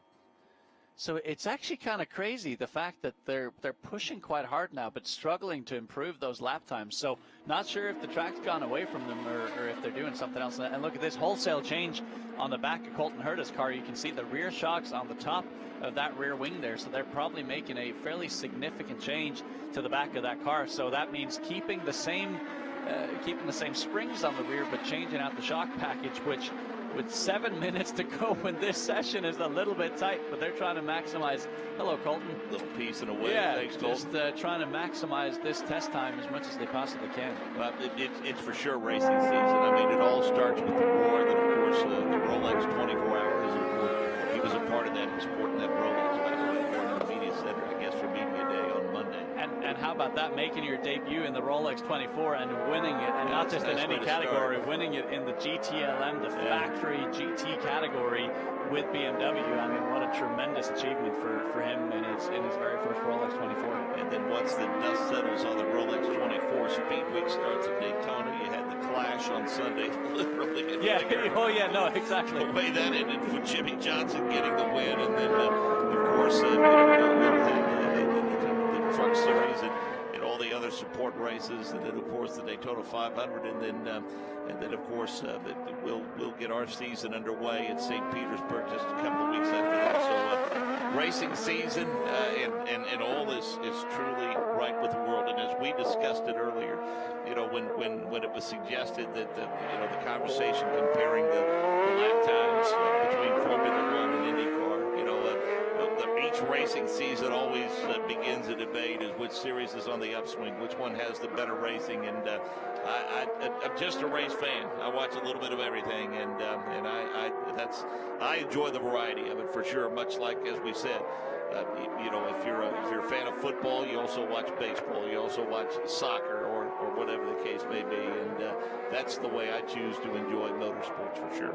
Yeah, no, agree with that sentiment, and I won't say that IndyCar is better than any other sport, but I watch a little bit of other forms of racing and a lot of IndyCar racing. Well, we know which one our favorite is, and I think it's okay to have a favorite and still be supporters of other series, but I maintain that especially over the course of a race weekend, there are some race weekends when you see no fewer than 5, 6, maybe 7 classes of cars over the course of a race weekend in conjunction with an NTT IndyCar Series event, and that is a rarity, my friend. There's almost no other series in the world that can claim that kind of support in a race weekend, and that's one of the reasons why street and road course racing has become so very, very popular, is because there's always a car on the racetrack and there's always something wrong. Yeah, there most certainly is, from IndyCar to World Challenge to Stadium Super Trucks, all crammed into one weekend. We're rolling trucks and jumping them and everything else. So Colton Herta here going out for his final run of the day here, being released from his pit box. Same tires, but a fairly significant change to what looks to be the rear dampers. So Be interesting to see if he can do anything. We doubt he's going to do anything to topple his fastest lap, but it could be something that they find just for overall compliance of the car that'll help benefit him tomorrow. So every last little minute you get here on track is absolutely crucial, and with 4 minutes to go, he's going to go out and get at least 2-3 laps. Okay, so Joe B asked the question, and it is just this simplistic. Can you speculate? How is it that Colton Herta right now has the fastest time with all of these veterans? Well, it's a great question, and the only thing I can assume, again, not having visibility into what the teams are doing, is the fact that he would have been on a very low fuel run and a new set of tires, that other teams wouldn't have gone that aggressive on their new tire runs and maybe hadn't gone that low on fuel. So I think that's, and plus he's probably done a great job of executing it. Let's not take anything away from that, but certainly coming into the season you won't see a gap that big. And speaking of gap that big, Will Power has had something to say for that. He just went purple or green in all his sectors and has gone within 5/10 here of Colton Herta. So we are going to see some fast laps to end the session. Maybe Colton Herta is already, and those folks at Harding Steinberg already benefiting from their technical partnership with Andretti Autosport. Maybe it's paid off that quickly. Oh, no, I would absolutely say so. And just to be able to take advantage of that shock programming, I mean, it is one of the last bits and pieces of the IndyCar series where you can actually develop a technology by yourself. And so shocks, therefore, come at a huge premium. And so the ability to tap into that is going to be absolutely massive for them. And Colton Herta here prepping for another flying lap. Again, he's going to come around here, turn 16, 17, 18. That'll take you up to the timing line where every practice session and qualifying session will be started right there. And he's off on a flyer. Let's see what he can do here. And he did look a little quicker when he came. Oh, yeah. Yeah, most certainly. So probably 2 more laps here for Colton Herta as he just kind of flirts with those sleeping policemen, exited the final corner and up towards the brake zone in turn 1. It's just incredible. Look, they're doing 160, 165 miles an hour. Boom, slam on the brake. Down in the first gear. That is how you do it. Nicely done. I'll let you call this. Stay with him. This is just then. This is where my favorite part of watching an IndyCar Series car around here. Look at how. Oh, Will Power. Spinner. Spun it off the track. And what part of the track is that? Oh, that's the trouble spot. That's no, it's not. That's coming out of turn 19.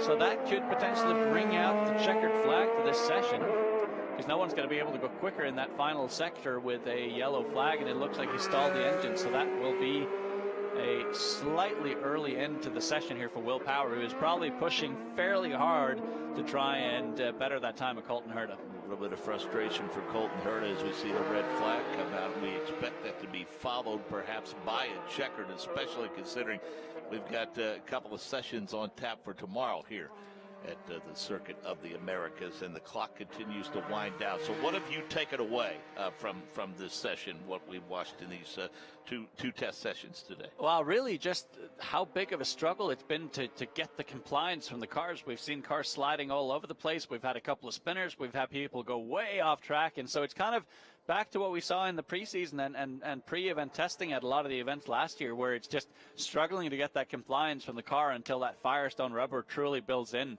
So I think tomorrow is going to bring a whole new set of kind of complexity to it, with everyone knowing the track a bit better, the engineers a chance to go back and look at all the data from the day to come up with the best information possible for some better setups tomorrow. Hey, we want to thank Ben Hadley. He joined us today. Of course, 5-car deal set up for him this season. Always enjoyed visiting with him, get his thoughts and impressions.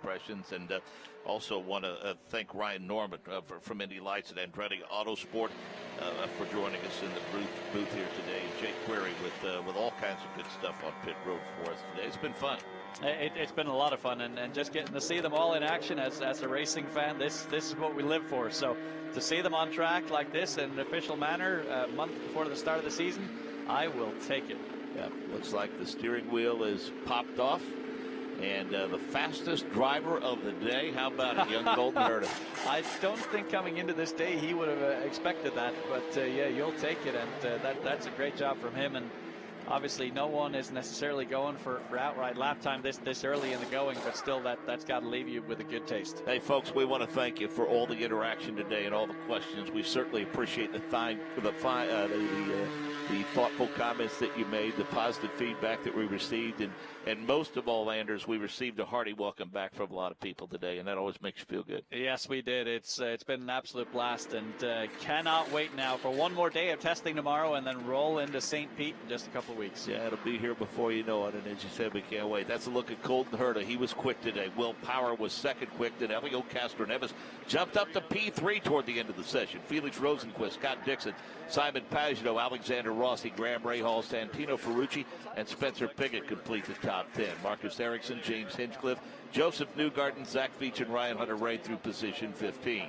16th quick was Marco, 17th Jack Harvey, 18th R.C. Enerson, Ed Jones, 19th quick, then Sebastian Bourdais, Max Chilton, Mateus Lace, Takuma Sato, Kyle Kaiser, and Tony Kanaan.